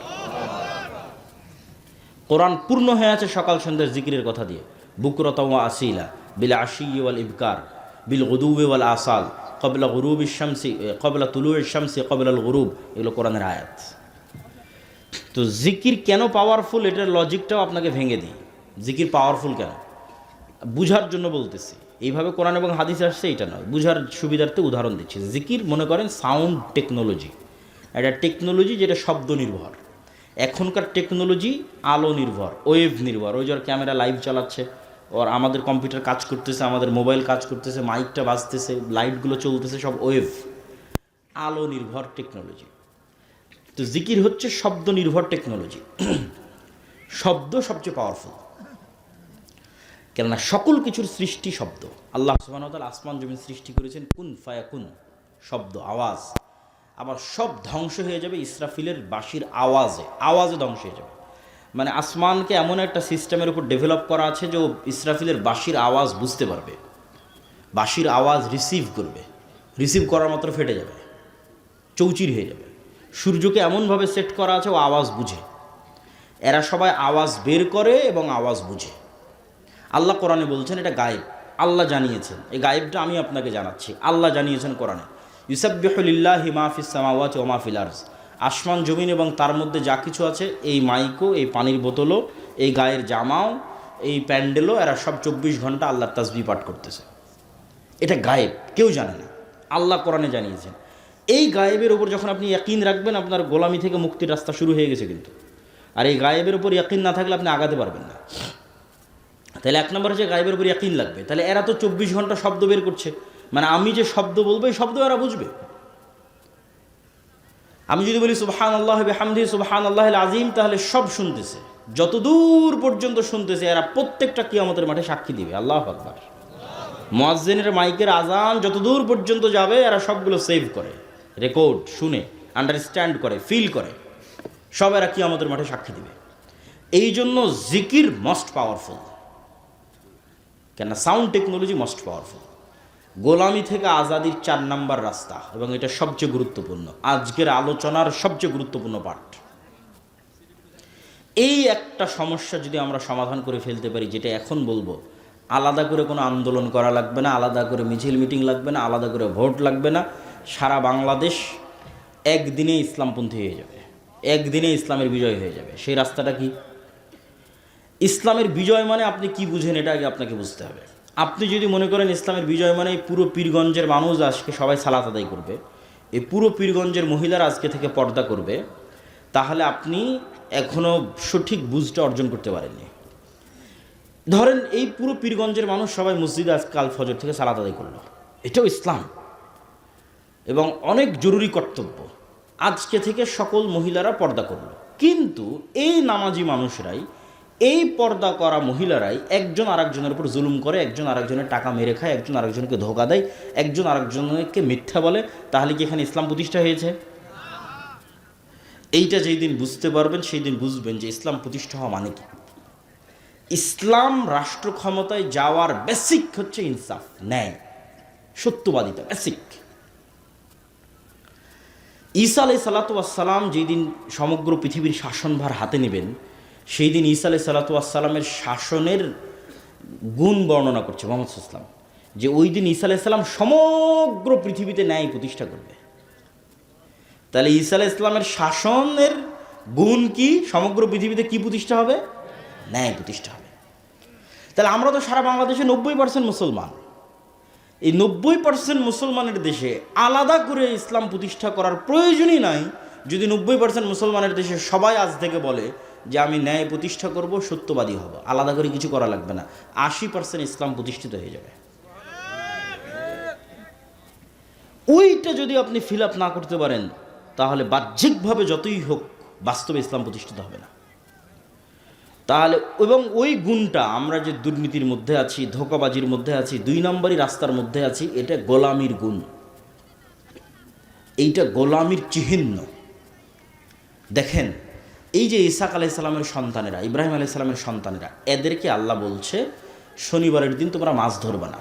এরা কি করলো? শনিবারের দিন মাছগুলো না ধরে আটকে রেখে দিল, দিয়ে ওই মাছগুলোকে রবিবারের দিন ধরলো। কি 2 নম্বরই বুদ্ধি! তাহলে ইব্রাহিমের সন্তান এত 2 নম্বরই বুদ্ধি কেমনে শিখলো? নবীর সন্তান এত 2 নম্বরই বুদ্ধি কেমনে জানে? ওই যে ফেরাউনের যে 300 বছর গোলাম ছিল, গোলামি মে বদল জাতি হে কওমো কা জমির, আল্লামা ইকবাল বলেছে, গোলামিতে মিথ্যা বলা শিখে নিয়েছে। আপনি নিশ্চিত থাকেন আমরা মুসলমানেরা ধোঁকাবাজি, দুর্নীতি, 2 নম্বরই রাস্তা জানতাম না। ব্রিটিশদের 190 বছর গোলামি আমাদের রক্তের মধ্যে এটা ঢুকিয়ে দিয়েছে। এর দলিল আমি আপনাকে দিতে পারবো, কিন্তু ওই দিকে যাচ্ছে না, সময় নষ্ট হবে। জাস্ট পয়েন্টের উপর ফোকাস থাকি যে সত্যবাদিতা, ন্যায়পরায়ণতা নেতৃত্বের বিকাশের প্রথম ভিত্তি, আর মিথ্যা, দুর্নীতি, গোলামির প্রথম ভিত্তি। তাহলে যে সত্যবাদী, ন্যায়পরায়ণ ও নেতা, যে মিথ্যুক, ধোঁকাবাজ, 2 নম্বর রাস্তা অবলম্বন করে ও গোলাম। এখন আপনি আরও আপনাকে প্র্যাকটিক্যাল উদাহরণে চলে যায়। ধরেন উসমান হাদি, গণতন্ত্রের যে কালচার, এই কালচার হচ্ছে আপনাকে মনোনয়ন আনতে গেলে, সিট ভাগাভাগি করতে গেলে, ভোটে জিততে হলে আপনাকে এর বিরুদ্ধে ওর বিরুদ্ধে, এর পক্ষে গ্রুপিং, লবিং, লিয়াজু, টাকা পয়সার লেনদেন, অনেক কিছুর মধ্যে বাই ডিফল্ট যুক্ত হতে হয়। এটা কালচার। ডেমোক্রেসি এই কালচারের উপর প্রতিষ্ঠিত। তাহলে যখনই আপনি ওই প্রত্যেকটা জিনিসের মধ্যে ঢুকতেছেন, তখন আল্লাহর গায়েবে নেতা হওয়ার যে ফরম্যাট ঠিক করা আছে, যে মানুষটা নেতা, ওই ফরম্যাটটা হচ্ছে আপনি শতভাগ সত্যবাদী হবেন, শতভাগ ন্যায়পরায়ণ হবেন। যখনই আপনি এই ফরম্যাটের মধ্যে ঢুকে যাচ্ছেন, তখন আপনি ওখান থেকে গোলামির যে চিহ্ন, সেই চিহ্নর দিকে যাত্রা শুরু করতেছেন। তো উসমান হাদি এই জায়গায় কি করেছে? সে নিজের জায়গায় শতভাগ সৎ এবং শতভাগ ন্যায়পরায়ণ থেকে তার জ্ঞান এবং মেধা দিয়ে ভয়েস উচ্চারণ করেছে, আওয়াজ উঠিয়েছে। তাহলে এইটাই হলো নেতৃত্বের বিকাশের শর্ত। আমাদের এরকম 500 উসমান হাদি দরকার, এরকম 1000 উসমান হাদি দরকার, যে শতভাগ সত্যবাদী থাকবে। কোনো দল, কোনো সংগঠন, কোনো মানুষ, কোনো ব্যক্তি কোনো কিছুর প্রতি দায়বদ্ধ থাকবে না। কারোর সাথে লিয়াজু মেনটেন করতে গিয়ে, লবিং মেনটেন করতে গিয়ে শতভাগ সত্য বলতে পারবে না, এই রকমের কোনো পিছুটান তার থাকবে না। জ্ঞানে থাকবে সর্বোচ্চ, যেটা লাস্ট পয়েন্টে আসবো, যে জ্ঞান। ইমান বিল গায়েবে ইয়াকিন থাকবে, সৎ আমল থাকবে, রাতের সালাতে পাবান্দ, 5 ওয়াক্ত সালাতে পাবান্দ। এরকম 500টা যদি আপনি নেতা তৈরি করে দিতে পারেন, 500, তাহলে আমি এটা বাংলাদেশের ক্ষমতা অর্জনের রাস্তা বলছি না, এটা পৃথিবীর ক্ষমতা অর্জনের রাস্তা, যেটা কোরআনে দেওয়া আছে। এটা দিয়ে পৃথিবী বিজয় করা সম্ভব, সত্যবাদিতা এবং ন্যায়পরায়ণতা দিয়ে। এটা নেতা তৈরি হওয়ার রাস্তা, নেতা তৈরি হওয়ার বীজ। এখন আপনি কেমনে প্র্যাকটিক্যাল লাইফে আমার এই বক্তব্যকে ফিট করবেন যে ঠিক আছে, আজ থেকে আমরা গোলামি থেকে মুক্তি চাই। তা আবদুল্লাহ ভাই বলেছে, গোলামি থেকে মুক্তি পেতে চাইলে সত্যবাদী ন্যায়পরায়ণতার মাপকাঠিতে আসতে হবে, না হলে গোলামি থেকে মুক্তি সম্ভব নয়। তো আমি কেমনে চেক করব যে আমি গোলাম না নেতা? আপনারা যারা এখানে বসে আছেন, তারা নিজে বুকে হাত দিয়ে জিজ্ঞেস করেন যে আপনার পিতার সম্পত্তিতে আপনার বোনকে ন্যায় এবং ইনসাফের সাথে ভাগ দিয়েছেন কিনা? হাসার কিছু না। যদি আপনি আপনার পিতার সম্পত্তিতে আপনার বোনকে ন্যায়ের সাথে, ইনসাফের সাথে ভাগ করে দিয়ে থাকেন, তাহলে আপনার মধ্যে নেতৃত্বের ক্রাইটেরিয়া আছে। দুনিয়ার দৃষ্টিতে না, আল্লাহ গায়েবে নেতা হওয়ার যে ক্রাইটেরিয়া নির্ধারণ করেছে, ওই ক্রাইটেরিয়া আপনার নেতার গুণ আছে। আর যদি আপনি ন্যায় এবং ইনসাফের সাথে বন্টন করে না থাকেন, ভালো জমিটা আপনি নিয়েছেন, নদীর ডোবা জমিটা আপনি দিয়েছেন, যেটাতে বেশিবার ফসল হয় সেটা আপনি নিয়েছেন, কম ফসল বোনকে দিয়েছেন, দেরিতে দিয়েছেন, গড়িমসি করেছেন, অথবা এখনও দেননি, নিশ্চিত থাকেন আপনিও যদি কোনো মতে এমপি মন্ত্রী হতে পারেন, গত 16 বছর তারা যা দুর্নীতি করেছে আপনি তার চেয়ে বেশি দুর্নীতি করবেন। তাহলে এই সিস্টেমে, ধরেন গণতান্ত্রিক সিস্টেমে 300 এমপি আমি নির্বাচিত করে দিলাম। এই 300 এমপি ধরেন কথার কথা, ধরেন আল্লাহ না করুক, ধরেন কথার কথাই 300 এমপি দুর্নীতিগ্রস্ত। তাহলে এই দুর্নীতিগ্রস্ত 300 এমপি আপনাদের দৃষ্টিতে নেতা, আর আল্লাহর লজিকে তারা নেতা না গোলাম? এই জিনিসটা যেই দিন বুঝবেন, ওই দিন গোলামির জিঞ্জির ভাঙা শুরু হবে। এই জিনিসটা যেদিন ফিল করবেন না, মেরুদণ্ড বিক্রি করা যাবে না। ওসি, ডিসি, এসপি, মন্ত্রী, মিনিস্টার বা ক্ষমতায় যারা আসে, এরা 3 বছরের জন্য, 5 বছরের জন্য, 2 বছরের জন্য। কিন্তু আর্মিতে যে জয়েন করেছে, ও তো রিটায়ার্ড না করা পর্যন্ত ওখানেই থাকবে। ওসি, ডিসি, এসপি, মন্ত্রী, মিনিস্টার যে হয়েছে, ওসি, ডিসি, এসপি, তারপরে এসিল্যান্ড, সাব রেজিস্ট্রার, এরা তো রিটায়ার্ড না করা পর্যন্ত আছে। তাহলে এই যে এরা তো সব আমাদেরই জনগণ, সাধারণ জনগণ। আর এক দলকে আপনি মিথ্যুক, দুর্নীতিবাজ, উমুক দলেই তুমুক দলেই, সব তো আমরাই নিজেরাই দুর্নীতিবাজ। আমরা সাধারণ জনগণই তো দুর্নীতিগ্রস্ত। তাহলে এই OC, DC, SP, AC land, sub registrar, এদের 50% নামাজি। আমার কথাটা বুঝেন, আমার আইডিয়া যে 50% নামাজি, এদের 70% ওমরা করে, হজ করে, এদের 100% বিভিন্ন মসজিদ, মাদ্রাসা, ইসলামী সম্মেলনের সভাপতি, প্রধান অতিথি, বিশেষ অতিথি, 100%। কিন্তু ওই ওসি, ওই ডিসি, ওই এসপি, ওই এসিল্যান্ড, ওই সাব রেজিস্ট্রার যখন তার চেয়ারে বসতেছে, তখন সে আমানতের খেয়ানত করতেছে। তাহলে এখন তার মধ্যে ইমান ঢুকেছে, সে কি বুঝলো ইসলাম কি? এটাই তো আমরা বুঝাইতে পারলাম না ইসলাম কি। মুহাম্মদ সাল্লাল্লাহু আলাইহি ওয়াসাল্লামকে আল্লাহ সুবহানাহু ওয়া তাআলা নামাজ শিখালো 53 বছর বয়সে। মক্কা থেকে হিজরত করারও 2 বছর পর সালাত, সিয়াম, হজ, জাকাত শেখানো হয়েছে। বয়স তখন 53-52 বছর বয়স। তাহলে এই 13 বছর 10 বছর কি শিখালো আল্লাহ? এই 13 বছর 10 বছর প্রকৃত ইমানদার বানিয়েছে। এক কালবের মধ্যে লা ইমানা লিমান লা আমানাতা লাহু, এক কালবের মধ্যে আল্লাহর উপর ইমান আবার মিথ্যা ধোঁকাবাজি 2 নাম্বারই থাকতে পারে না, এটা আল্লাহর নবীর হাদিস। তাহলে যে কালবে ইমান আছে দাবি করছে, বাহ্যিক 5 ওয়াক্ত সালাত দিয়ে দেখাচ্ছে আমি মুসলমান, হজ এবং ওমরা করে দেখাচ্ছে আমি মুসলমান, কিন্তু ওর চেয়ারে যখন বসতেছে তখন ন্যায় করতে পারতেছে না, দুর্নীতি করতেছে, 2 নম্বরই রাস্তা অবলম্বন করতেছে, ধোঁকাবাজি করতেছে, মিথ্যা বলতেছে, ওয়াল্লাহে আল্লাহর কসম, আল্লাহর নবীর হাদিস অনুযায়ী সে মুনাফিক। ইজা হাদ্দাসা কাযাবা ওয়া ইজা ওয়া'আদা আখলাফা ওয়া ইজা তুমিনা খানা, কথা বললে মিথ্যা বলে, ওয়াদা করলে ভঙ্গ করে, যে দায়িত্ব দেওয়া হয়েছে আমানতের খেয়ানত করে। তাহলে পুরো দেশ একদিনে 80% ইসলাম বাস্তবায়ন হয়ে যাবে। দেশের AC OC land sub registrar, এরা তো কেউ হিন্দু নয়, সব তো মুসলমান, সব তো আমরাই, সব তো আপনাদের সন্তান, আপনারাই। তাহলে পুরো দেশে একদিনে 80% ইসলাম বাস্তবায়ন হয়ে যাবে যদি আমরা বলি আমার মেরুদণ্ড, আমার মেধা, আমার মাথা, আমার সিদ্ধান্ত টাকার কাছে বিক্রি করব না, 2 নম্বরই রাস্তা অবলম্বন করব না, যেটা সৎ, যেটা ন্যায়, যেটা সত্য, সেটা যদি আমার দলের বিরুদ্ধেও যায় তবুও বলবো, শেষ। সেটা যদি আমার নেতার বিরুদ্ধেও যায় তবুও বলবো। এই একটা মূল মানদণ্ডে আমাদের ভবিষ্যৎ প্রজন্মকে গড়ে তুলতে হবে। আমাদের ভবিষ্যৎ প্রজন্ম যারা বসে আছে তাদের শপথ নিতে হবে যে আমরা কিছুই না শিখতে পারি, অন্তত ওসমান হাদির কাছে এইটা অন্তত শিখি যে আমাদের মেরুদণ্ড বিক্রি করা যাবে না, পৃথিবীর যেখানেই থাকি না কেন, যে অবস্থাতেই থাকি না কেন। এটা হলো নেতা হওয়ার শর্ত, রাস্তা, 4 নম্বর পয়েন্ট, যেটা দিয়ে বক্তব্যের শেষের দিকে চলে যাব। তার আগে মধ্যেখানে একটু বিরতি নেই। সেই বিরতি হচ্ছে, আজকে আপনাদের সামনে এখানে এসেছি, এই সম্পর্কটা যদি একদিনের সম্পর্ক হয়, এই সম্পর্কের ভ্যালু নাই। সম্পর্কটা যদি স্থায়ী পার্মানেন্ট হয়, ভ্যালু আছে। পার্মানেন্ট হবে কিভাবে? ওই যে আপনার আগের বক্তা, আমার আগের বক্তা বলে গেল মক্তব। আমরা মাদ্রাসা দিয়ে 2% ছেলে মেয়েকে দিন শেখাতে পারবো, আর মসজিদে মক্তব করে 100% মুসলমানের সন্তানকে দিন শেখানো যাবে। তাহলে 100% মুসলমানের সন্তানকে দিন শেখানোর একটাই রাস্তা, মসজিদে শিক্ষা ব্যবস্থা তৈরি করা, শিক্ষাকে সর্বোচ্চ গুরুত্ব দেওয়া। আপনি জালসা করে টাকা তুলে এসি কিনছেন, টাইলস কিনতেছেন, ওই এসি ওই টাইলস বাজারে বিক্রি করে দিয়ে মক্তবের শিক্ষকের বেতনের ব্যবস্থা করেন। আর আমরা মক্তবের সিলেবাস তৈরি করেছি, ট্রেনিং দিচ্ছি, প্রায় 700-এর অধিক মসজিদের মক্তবের শিক্ষক আমাদের কাছে ট্রেনিং নিয়েছে।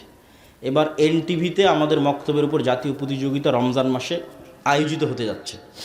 এটাতে কোনো খরচ নাই, আপনার ইমাম সাহেব যাবে, যাতায়াত খরচ আমাদের, থাকবে খাবে, থাকা খাওয়া খরচ আমাদের।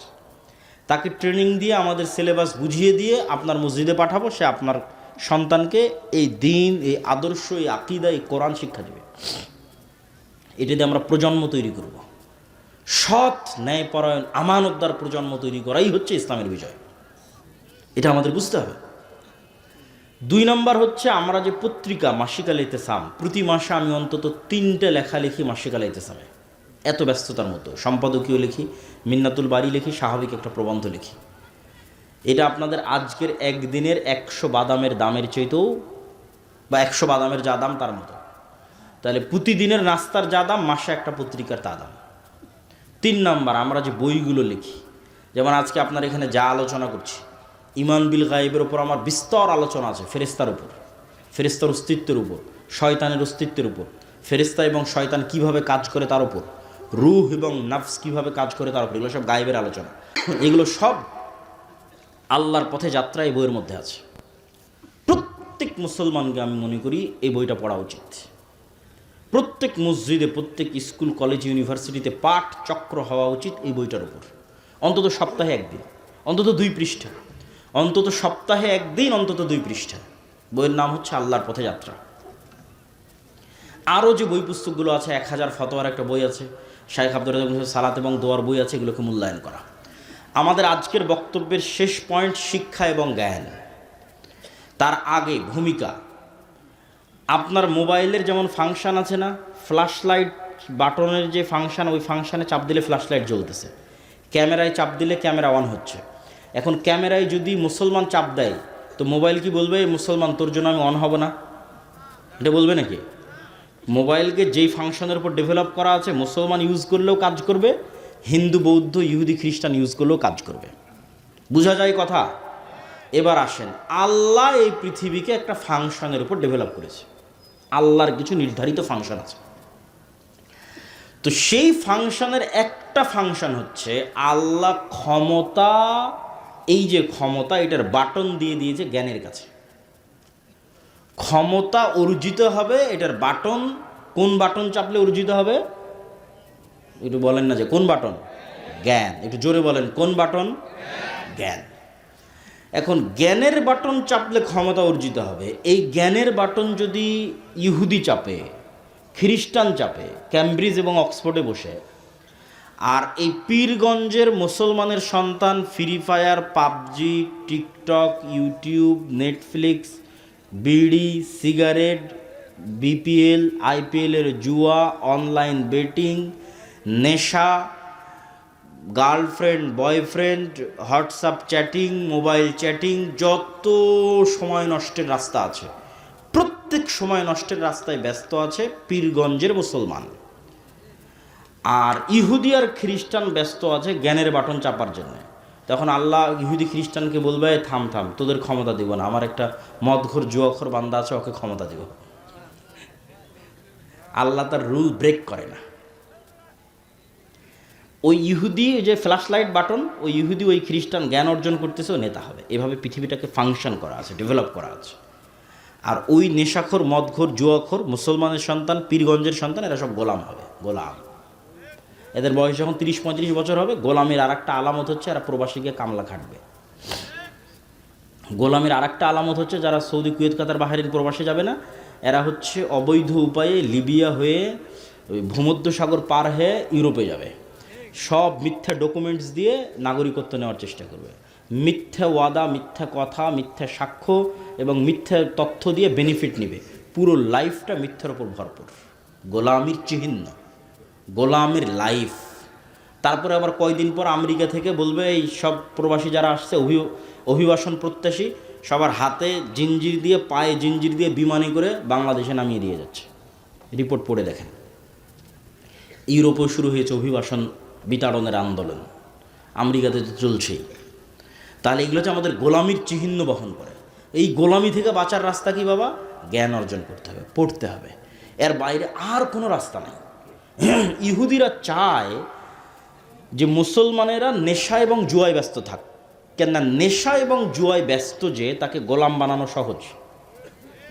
ধরেন এই ওসমান হাদি যদি নেশাগ্রস্ত হতো, জুয়াখোর হতো, এ কি টকশোতে এসে মানুষের সামনে এসে প্রশ্ন করত? প্রশ্ন করতো না। আর ওই প্রশ্নকে মানুষ ভয় পায়, তখন গুলি করে উড়িয়ে দিয়েছে। তাহলে ওই প্রশ্ন করবে না যদি সবাই জুয়াখোর, নেশাখোর হয়। তাহলে সবকে জুয়ায় আর নেশায় ব্যস্ত রাখো, তাহলে প্রশ্ন করবে কই? পড়বেও না, জ্ঞানও শিখবে না, প্রশ্নও করবে না। তাহলে তো অটোমেটিক গোলাম। তাহলে তো আমরা নিজেরা নিজেদের পায়ে গোলামের জিঞ্জির বেঁধে রেখেছি।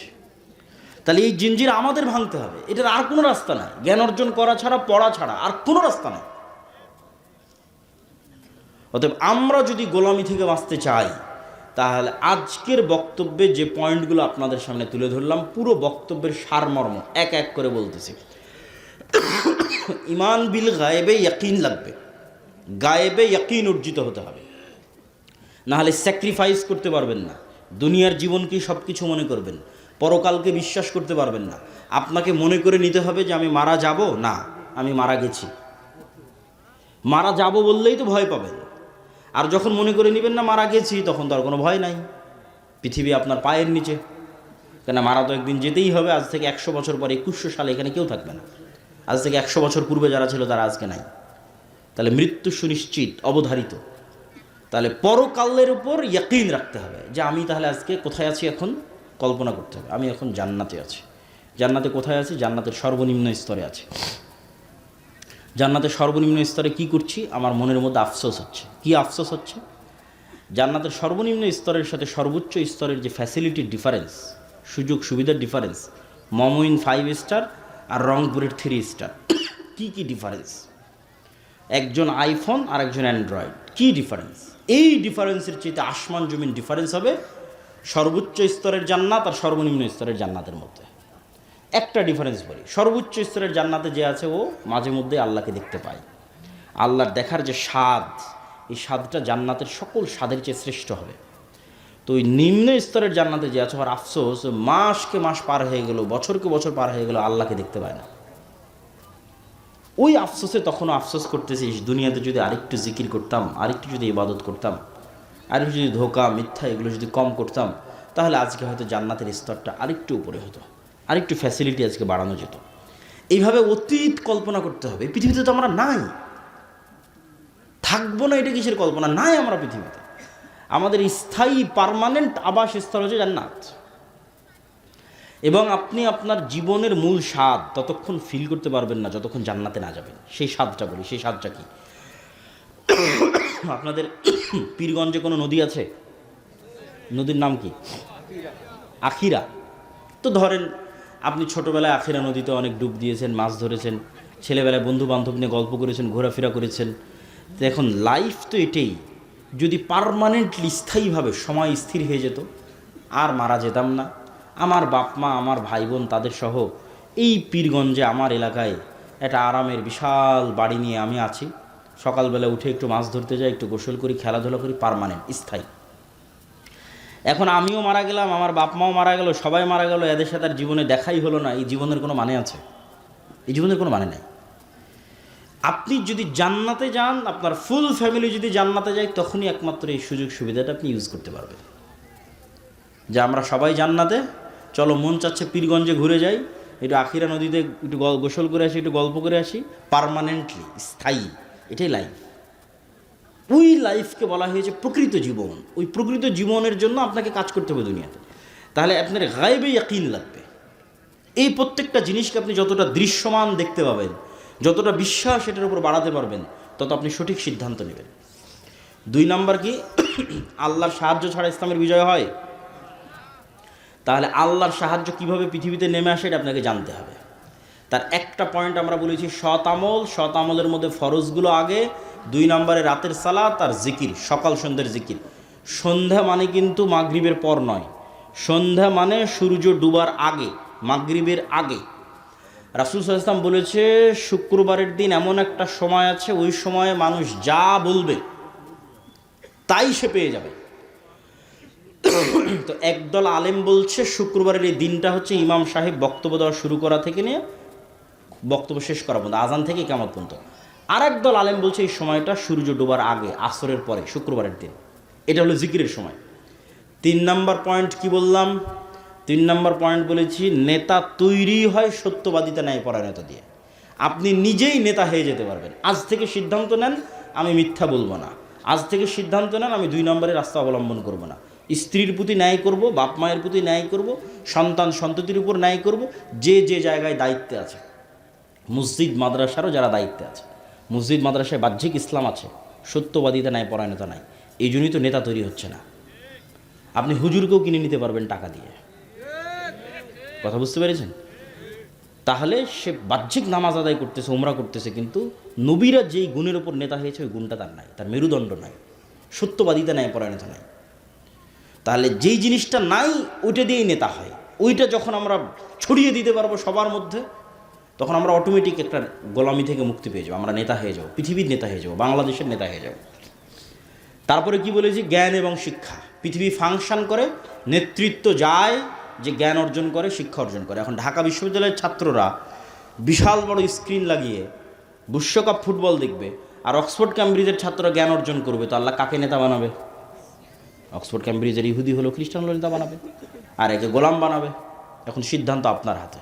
আল্লাহ সুবহানাহু ওয়া তাআলা আমাদের গোলামি থেকে মুক্ত হওয়ার তৌফিক দান করুক, আল্লাহুম্মা আমিন। এই বলে আমার সংক্ষিপ্ত বক্তব্য আজকে এখানেই শেষ করলাম। আমাদের বই পুস্তক, মাসিক আল ইতিসাম, এগুলো সব মনে হয় স্টেজের বামে। গরম কিছু খান, আমরা কাজ দিয়ে কষ্ট লাগতে যায় না, কোনো সমস্যা নেই, গুরুত্বপূর্ণ কথা বলছেন, লম্বা সফর তো।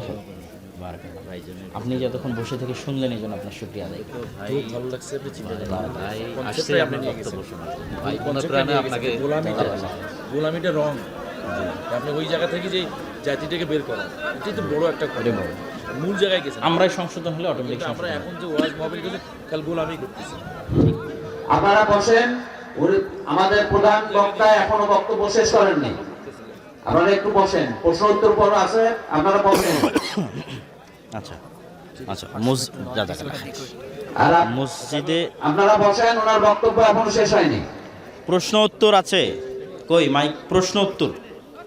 মসজিদে উচ্চ স্বরে আমিন বললে ইমাম বলেন ওনার তেলাওয়াতে সমস্যা হয়, এ বিষয়ে সমাজে বড় ধরনের সমস্যা, এখন আর ওই মসজিদে যাই না, এ বিষয়ে আপনার মতামত কি?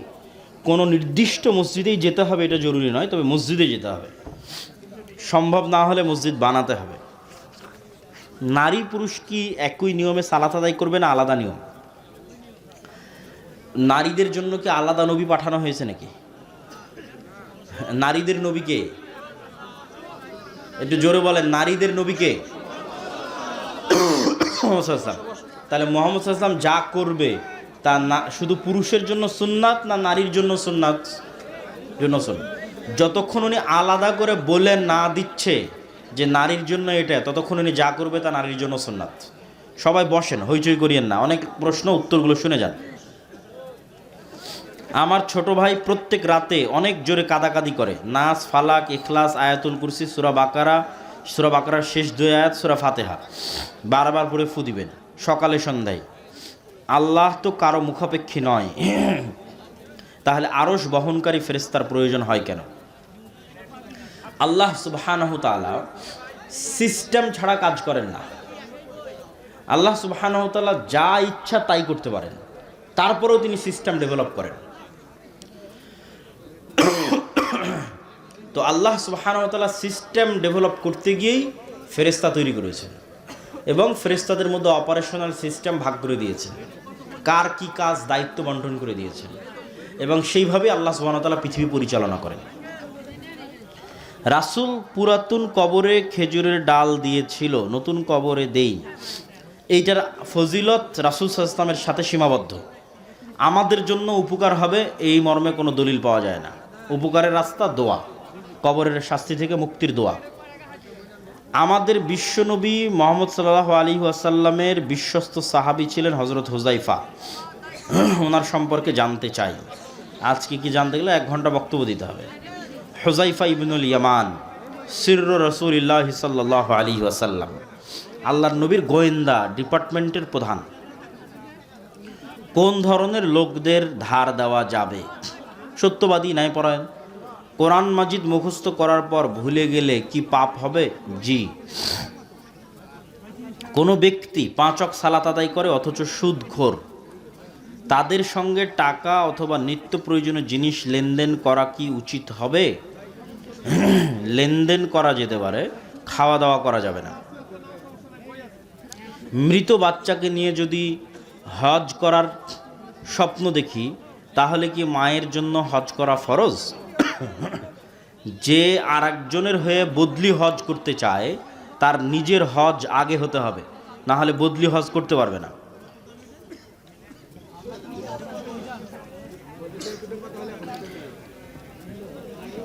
বাচ্চা দত্তক নেওয়া, বিয়ের রাতে বর বউ মিলে যে সালাত পড়তে হয়,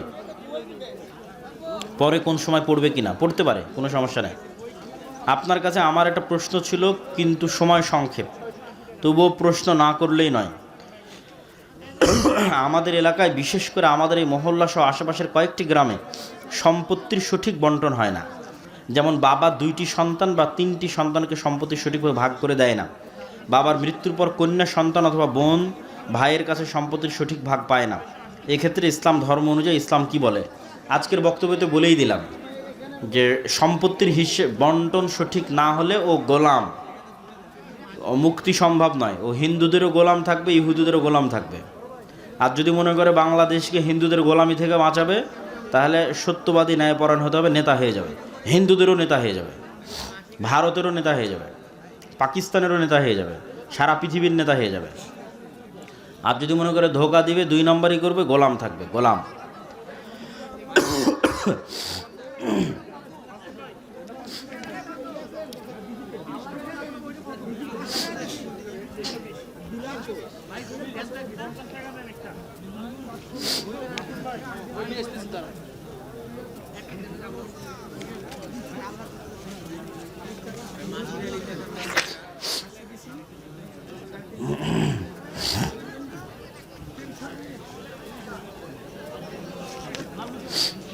একজন হিন্দু মহিলার সন্তানের কথা বলা হয়েছে।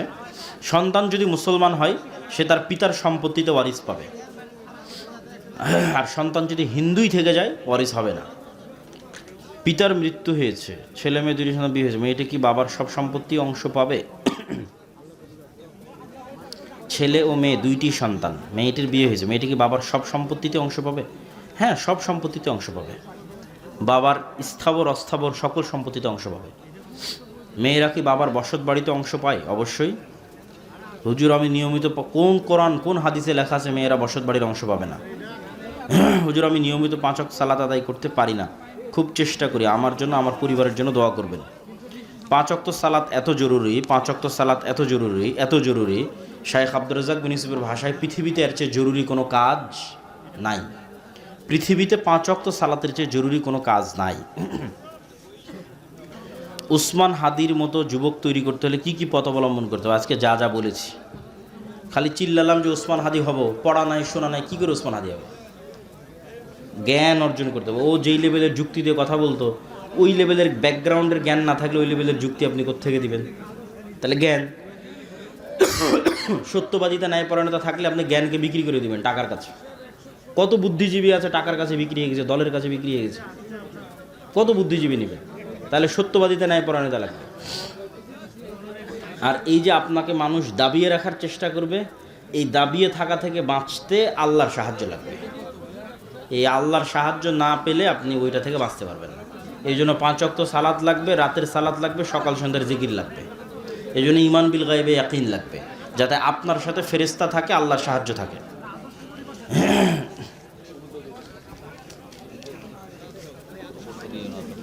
চলুক বইগুলো বিক্রি হোক। বিশাল প্রশ্ন, বাপরে বাপ। আমি এক মেয়ের সাথে 6-7 বছর ধরে রিলেশনে আছি। এখন আমার এবং মেয়ের বাবা মা আমাদের ব্যাপারটা মানবে না, তো আমি কি আল্লাহর কাছে দোয়া করে তাকে পেতে পারি?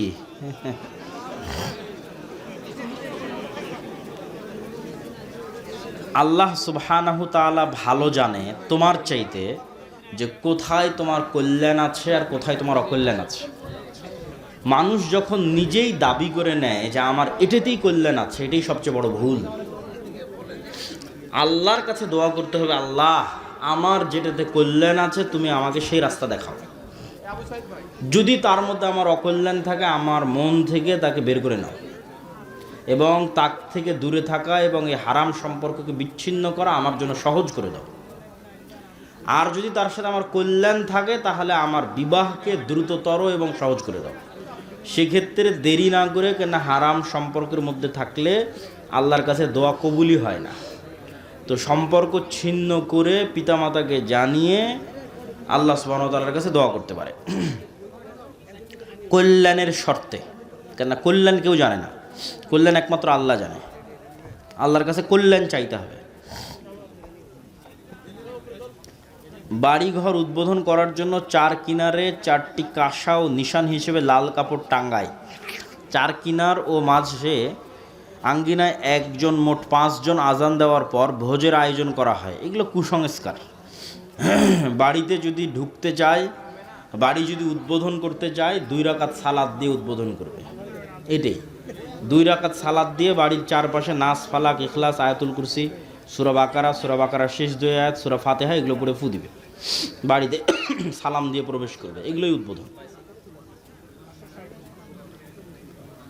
মানুষ মারা গেলে বাড়ি শুদ্ধ করার জন্য এতদিন যাবৎ খাবার আয়োজন করা হয়। এগুলো সব কুসংস্কার, হিন্দুয়ানি সংস্কৃতি, বেদাত। ইসলামী আন্দোলন নারীদের জন্য ফরজ কি না? নারীদের জন্য ফরজ হচ্ছে খালিদ ইবনুল ওয়ালিদ, আমর ইবনুল আস, ওমর ইবনুল খাত্তাব, তারেক বিন জিয়াদ, মোহাম্মদ বিন কাসেম, এদের মতো সন্তান তৈরি করা। ঠিক আছে, এটা হলো ফরজ। মা যত পর্দাশীলা হবে, যত পরহেজগার তাকওয়াবান হবে, সন্তান তত বীর বিক্রম মুজাহিদ হবে, সাহসী হবে, দিনের জন্য কাজ করবে।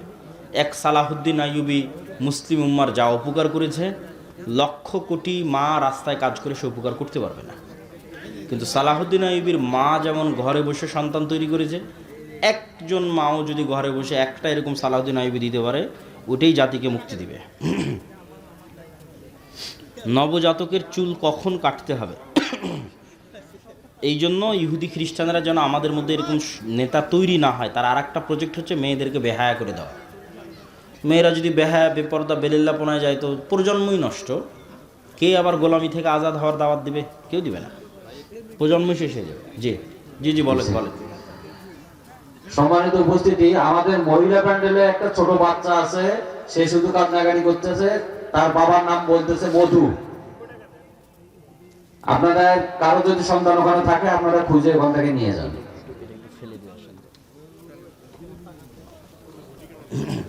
আমি 5 ওয়াক্ত নামাজ পড়ি, বাবার বাড়ি গিয়ে যে ভাইয়ের ঘরে খাবো সে তো অবৈধ ব্যবসা করে, তার ঘরে খাওয়া জায়েজ হবে? পুরোই যদি অবৈধ হয় খাওয়া যাবে না, ওখানে চা দেন। স্ত্রী পরহেজগার, স্বামী সালাত আদায় করে না, সেক্ষেত্রে স্ত্রীর করণীয় কি? একদমই যদি আদায় না করে, চেষ্টা করে দাওয়াত দিয়ে বুঝিয়েও যদি সম্ভব না হয়, তাহলে বিচ্ছিন্ন হয়ে যেতে হবে। টোটাল বেনামাজির সাথে থাকা যাবে না। অলসতা করে, পড়তে চায়, ছেড়ে দেয়, তাহলে লেগে থাকতে হবে, তাকে কন্টিনিউ দাওয়াত দিয়ে নাসিহা করে লেগে থাকতে হবে। আমি মোবাইল ব্যবহার করি না, মোবাইলে আমাকে ব্যবহার করে, এ বিষয়ে একটু বলবেন। এটা শুধু তোমার নয়, সারা পৃথিবীর বহু মানুষের ব্রেনকে কন্ট্রোল করতেছে মোবাইল, তাদের মনস্তত্ত্বকে কন্ট্রোল করতেছে ফেসবুকের রিলস, ফেসবুকের নিউজ ফিড, টিকটকের রিলস মানুষের মনকে কন্ট্রোল করতেছে, ব্রেনকে কন্ট্রোল করতেছে। ভয়ঙ্কর ব্যাপার, এবং ভবিষ্যতে এটা আরও বাড়বে। তাহলে আমি যেন এরকম নির্দিষ্ট কোনো কিছুর গোলাম বা নির্দিষ্ট কোনো কিছুর দাস বা মেধা এবং মনকে তার কাছে বিক্রি করে দেওয়া, বায়াসড না হই, এই জন্য মোবাইলের দাসত্ব থেকে মুক্তি হওয়া খুব জরুরি। তো মোবাইলের দাসত্ব থেকে মুক্তি পেতে চাইলে ছোট্ট 2টা টিপস অবলম্বন করতে পারো যুবকেরা তোমরা। 2টা ছোট্ট টিপস। একটা কি, ঘুমাতে যাওয়ার আগে মোবাইল চালাবো না, ঘুম থেকে উঠে মোবাইল চালাবো না, শেষ। শুধু এই একটা ওয়াদার ওপর অটল থাকো যে আমি ঘুমাতে যাওয়ার আগে মোবাইল চালাবো না, মোবাইল বন্ধ করে দূরে রেখে দিয়ে ঘুমাতে যাব। আগে আমরা ঘুমাইনি, যখন মোবাইল ছিল না মানুষ ঘুমায়নি, ঘুমাইছে। আর ঘুম থেকে উঠেই প্রথমে মোবাইল হাতে নিব না, বালিশের নিচে মোবাইল রেখে ঘুমানো, চালাতে চালাতে রাত 2টা-3টা পর্যন্ত বেজে গেলে তারপরে ঘুমানো। এই খালি 2টা অভ্যাস চেঞ্জ করো, যে আর কিছু না, সারাদিনই ফোন চালাবো, সমস্যা নেই। নিজের মনকে এভাবেই বুঝ দাও যে ঠিক আছে আমি সারাদিন ফোন চালাবো, কিন্তু ঘুমানোর আগে নয়, ঘুম থেকে উঠে নয়।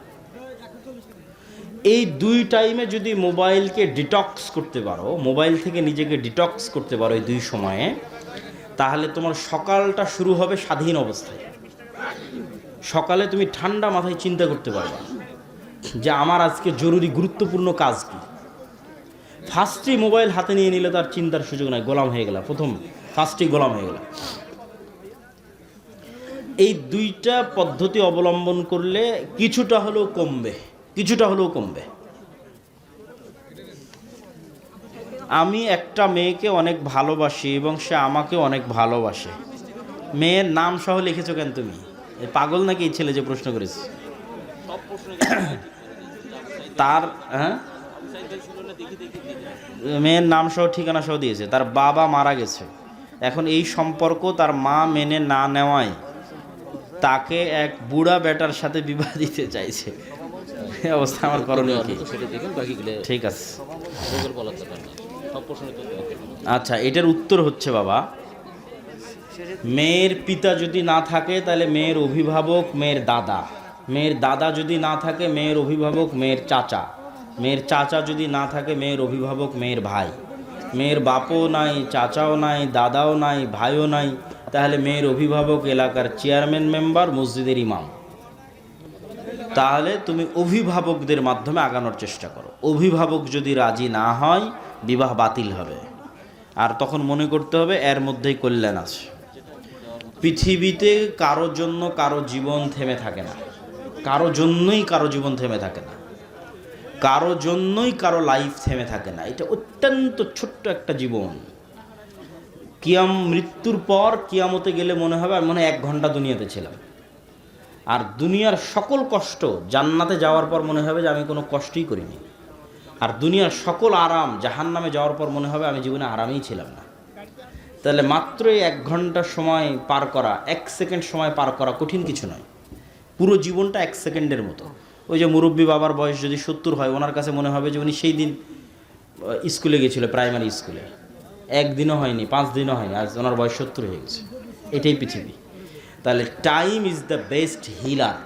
সময় সবচেয়ে বড় হত্যাকারী, সময় সবচেয়ে বড় আরামদায়ক, প্রশান্তিদায়ক। সকল ব্যথা, সকল দুঃখ, সকল কষ্ট সময় একাই দূর করতে পারে। তাহলে সময় যেতে দিতে হবে। আজ যেটা মনে হচ্ছে খুব ভালো, কাল সেটা মনে হবে খুব খারাপ। আজ যেটা মনে হচ্ছে খুব খারাপ, কাল সেটা মনে হবে খুব ভালো। হুটহাট তাড়াহুড়োর সিদ্ধান্ত মানুষকে আফসোসের রাস্তায় নিয়ে যায়। হুট করে বললে আত্মহত্যা করে দিলাম, ওটাও আফসোস। হুট করে বললে না এটা করে ফেলে দেবো, সেটাও আফসোস। ধীর স্থির হও, নিজেকে আল্লাহর হাতে ছেড়ে দাও। নিজের তাকদীর, নিজের ফায়সালা, নিজের সিদ্ধান্ত আল্লাহর হাতে ছেড়ে দাও। আল্লাহ তোমার জন্য যেটা কল্যাণকর মনে করে তিনি সেটা তোমার জন্য করবে। আর তুমি কাজের কাজে সময় দাও, কাজের কাজে ফোকাস দাও। না হলে জ্ঞান অর্জন করলা না, বই পুস্তক পড়লা না, তারপরে শিক্ষার পিছনে সময় দিলা না, নিজের গার্লফ্রেন্ড বয়ফ্রেন্ডের পিছনে সময় দিলা, দিয়ে ধরো জোর করে পালিয়ে তাকে বিয়েও করলা। আল্লাহে আল্লাহর কসম করে বলতেছি, আল্লাহে আল্লাহর কসম করে বলতেছি, দুনিয়াতে যখন তোমার উপার্জন করার আর কোনো রাস্তা থাকবে না, তখন মনে হবে যে এই বিবাহ এবং এই জীবন বিভীষিকাময়। তখন দেখা যাবে স্বামী স্ত্রী 2 জন মিলে ফাঁসি দিয়েছে, গলায় দড়ি দিয়েছে। ভালোবাসা তখন আর টিকবে না। তাহলে যেটা আসল, যেটা প্রকৃত, সেটা হচ্ছে নিজেকে যোগ্য করা, নিজের পিছনে ইনভেস্ট করা, নিজের জ্ঞানের পিছনে ইনভেস্ট করা। অন্যের পিছনে সময় ইনভেস্ট করে কোনো লাভ নাই, শুধু ধোঁকা, মরিচিকা। নিজের ডেভেলপমেন্টের পিছনে ইনভেস্ট করো, তোমার জীবন সহজতর হবে। বিবাহ করলেও শান্তিময় জীবন যাপন করতে পারবা। বিদাত কোনো শয়তানের কাছে অধিক প্রিয়। একজন প্রকৃত মুসলিমের ভিতরে কি কি গুণ থাকা উচিত? আজকে যেগুলো বলেছি এগুলোই তো আসল গুণ। নারীর সালাতে কি জোরে আমিন বলবেন? আস্তে। পুরুষ যদি আশেপাশে না থাকে জোরেই বলবে। নারীরা মসজিদে সালাত আদায় করতে পারবে, যেতে পারবে, জরুরি নয়। জরুরি হচ্ছে ঈদের সালাতে যাওয়া, জুমার দিন যাওয়া ভালো, 5 ওয়াক্ত সালাত বাড়িতে পড়া ভালো, তবে যেতে চাইলে যেতে পারে। হুজুর, আমি যত ইতিহাস জানতে পেরেছি, যেখানে দেখেছি যে ইউরোপ এবং আমেরিকা সব সাম্রাজ্যবাদ এশিয়া আফ্রিকার মানুষদের, বিশেষ করে মুসলিমদের কীভাবে শোষণ করছে, তারা নির্যাতিত হয়েছে। সিরিয়া, ইরাক, ইয়েমেন সহ বিভিন্ন দেশকে তারা দেউলিয়া বানিয়ে দিয়েছে। আর মুসলিমদের বিরুদ্ধে ভাষণ, অনেক লম্বা প্রশ্ন। ফিলিস্তিন, আরাকান, কাশ্মীর, এত লম্বা প্রশ্ন বাবা, এটা পড়াই যাবে না। ইলুমিনাতি, মোসাদ, 2 আজান দেওয়া কি বেদাত? 2 আজান দেওয়া কি বেদাত? এটার উত্তর হচ্ছে, আমি যেভাবে উত্তর দিই, আমার মতো করে উত্তর দিই। রাসূল সাল্লাল্লাহু আলাইহি ওয়াসাল্লাম জুমার দিন 2 আজান দেননি, এই মর্মে যারা 2 আজান দেয় তারাও একমত। আবারও বুঝো, রাসূল সাল্লাল্লাহু আলাইহি ওয়াসাল্লাম জুমার দিন 2 আজান দেননি, এই মর্মে যারা 2 আজান দেয় তারাও একমত। তাহলে তারা 2 আজান দেয় কেন? উসমান রাদিয়াল্লাহু তাআলা আনহুর সুন্নাত হিসেবে। এখন তোমার সিদ্ধান্ত, তুমি কি করবা। আমরা রাসূল সাল্লাল্লাহু আলাইহি ওয়াসাল্লামের সিদ্ধান্তকে প্রাধান্য দেওয়াকে পছন্দ মনে করি। বেগম রোকেয়া নারী জাতিকে বাহিরে বের করেছে, বেপর্দায় চলতে সাহায্য করেছে, তাকে কেন নারী জাগরণের অগ্রদূত বলা হয়? এটাই তো ন্যারেটিভ, যেটা ওসমান হাদি বলতো, যে আমি এমপি হইতে পারি আর না হইতে পারি, আমি ন্যারেটিভ তৈরি করতে চাই, বয়ান তৈরি করতে চাই, যে বয়ানে পরবর্তীতে অন্যরা রাজনীতি করবে। এই যে একটা বয়ান, যে বেগম রোকেয়া নারী জাগরণের অগ্রদূত, এটা একটা বয়ান। এটা কারা তৈরি করেছে? এটা প্রথম আলো তৈরি করেছে, ডেইলি স্টার তৈরি করেছে। এটা একটা বয়ান।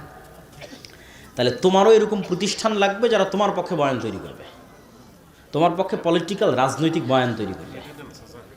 যতক্ষণ তুমি বয়ান তৈরি করতে না পারবা, ন্যারেটিভ তৈরি করতে না পারবা, ততক্ষণ পলিটিক্স করতে পারবা না। যেমন ভারত চায় বাংলাদেশের রাজনৈতিক বয়ান হোক মুক্তিযোদ্ধা বনাম রাজাকার।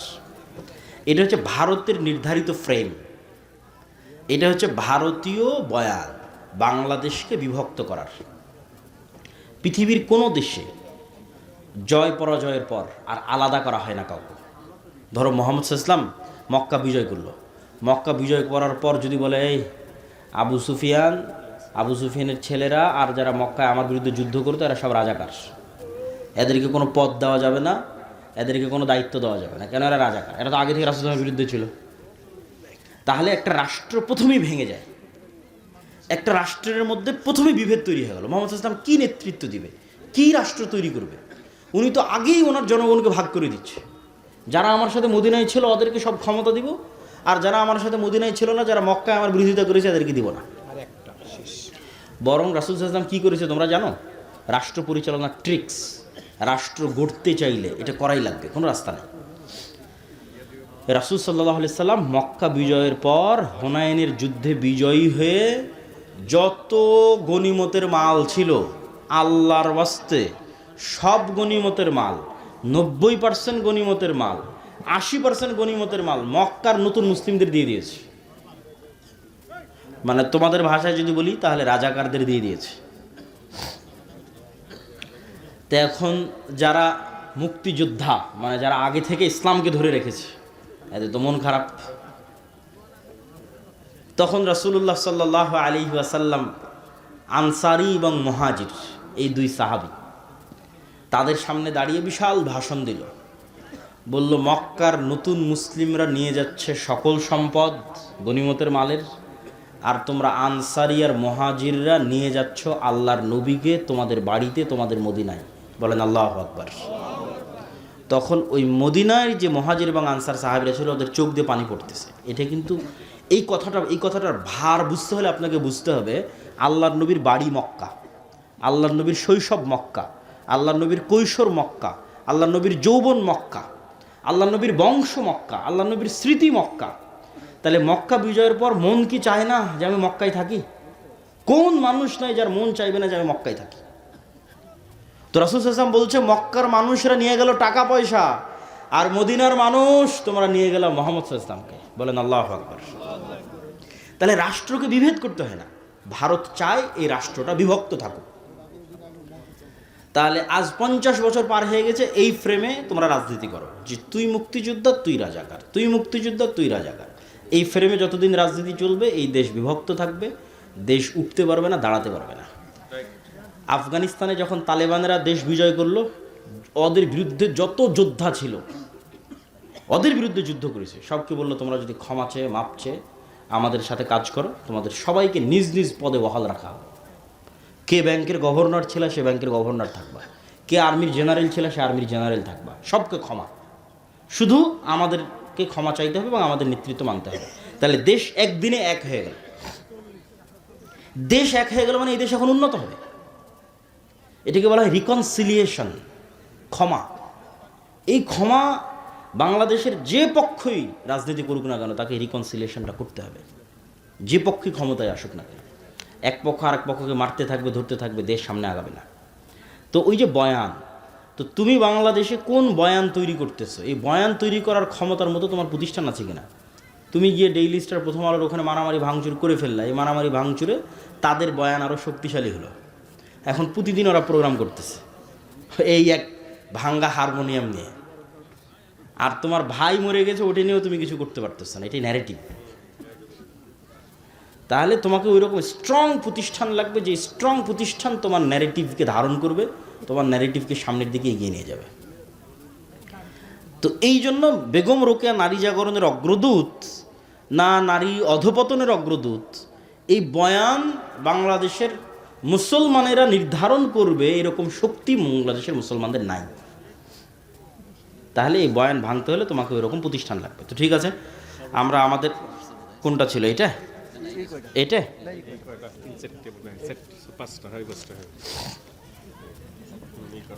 পূর্বে পাপ হয়েছে, জাহান্নামে যেতে চাই না, ক্ষমা, তওবা, ইস্তিগফার।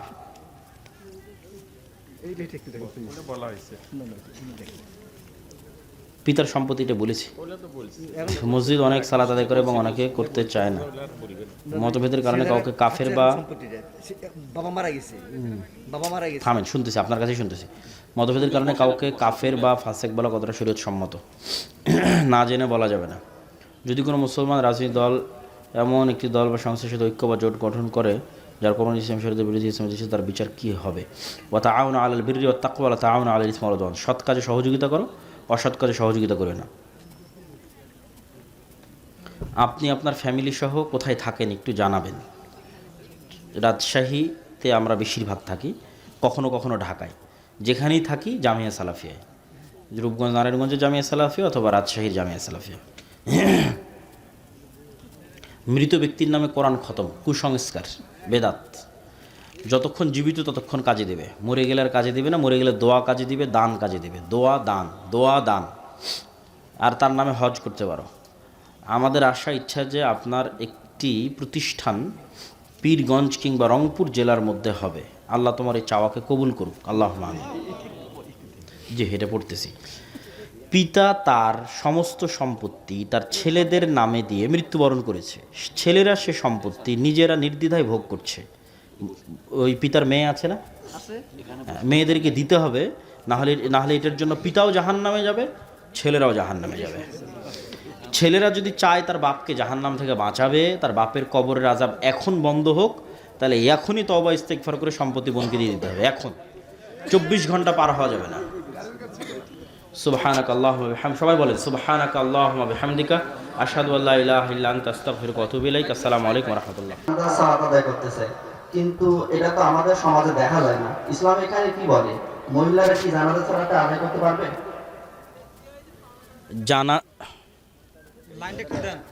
জানাজা এবং কবর জিয়ারত এই দুটো থেকেই মেয়েদের নিরুৎসাহিত করা হয়েছে। নিরুৎসাহিত করার কারণ হচ্ছে তাদের অধৈর্য, তাদের সবরহীনতা এবং উঁচু স্বরে কান্নাকাটি। ঠিক আছে, এই কারণগুলোর কারণে রাসূল সাল্লাল্লাহু আলাইহি ওয়াসাল্লাম মেয়েদেরকে কবর জিয়ারত করতে অনুৎসাহিত করেছেন, জানাজা সালাতে অংশগ্রহণ করতে অনুৎসাহিত করা হয়েছে। তবে মেয়েরা কবর জিয়ারত করতে পারবে না এ কথাও ভুল, মেয়েরা জানাজার সালাতে অংশগ্রহণ করতে পারবে না এ কথাও ভুল। আনুষ্ঠানিকতার দরকার নাই যে হ্যাঁ মেয়েদের জন্য জানাজা সালাতের আজ থেকে সারা বাংলাদেশে ব্যবস্থা করা হোক, এরকমের দরকার নেই। যদি কেউ মনে করে যে সে ছেলেদের সাথে জানাজা সালাতে অংশগ্রহণ করবে এবং করার মতো এরকম ব্যবস্থা আছে, করতে পারে। মসজিদে নববীতে প্রতিনিয়ত, মক্কার হারামে প্রতিনিয়ত মেয়েরাও জানাজার সালাতে অংশগ্রহণ করতেছে। কিন্তু এটা জরুরি হতেই হবে এরকম নয়, কেননা বরং নিরুৎসাহিত করা হয়। তবে হলে সমস্যা নেই। সুবহানাকা আল্লাহুম্মা ওয়া বিহামদিকা, আশহাদু আল্লা ইলাহা ইল্লা আনতা আস্তাগফিরুকা ওয়া আতুবু ইলাইক। আমরা গায়েব জানি না, কিন্তু আল্লাহর কাছে দোয়া করতে পারি যেন আল্লাহ সুবহানাহু ওয়া তাআলা তাকে শহীদ হিসেবে কবুল করে। আল্লাহুম্মা আমিন। কেন? অন্যায়ভাবে যে কাউকে হত্যা করা হয় তাকে শহীদের মর্যাদা দেওয়া হয়। তো এখন আসলেই সে শহীদের মর্যাদা পাচ্ছে কিনা এটা তো গায়েব, এটা তো একমাত্র আল্লাহ জানে, একমাত্র ফেরেশতারা জানে, আমরা জানি না। এই জন্য আমরা দোয়া করব যে আল্লাহ সুবহানাহু ওয়া তাআলা যেন তাকে শহীদের মর্যাদা দেয়। হ্যাঁ, আশা করা যায়।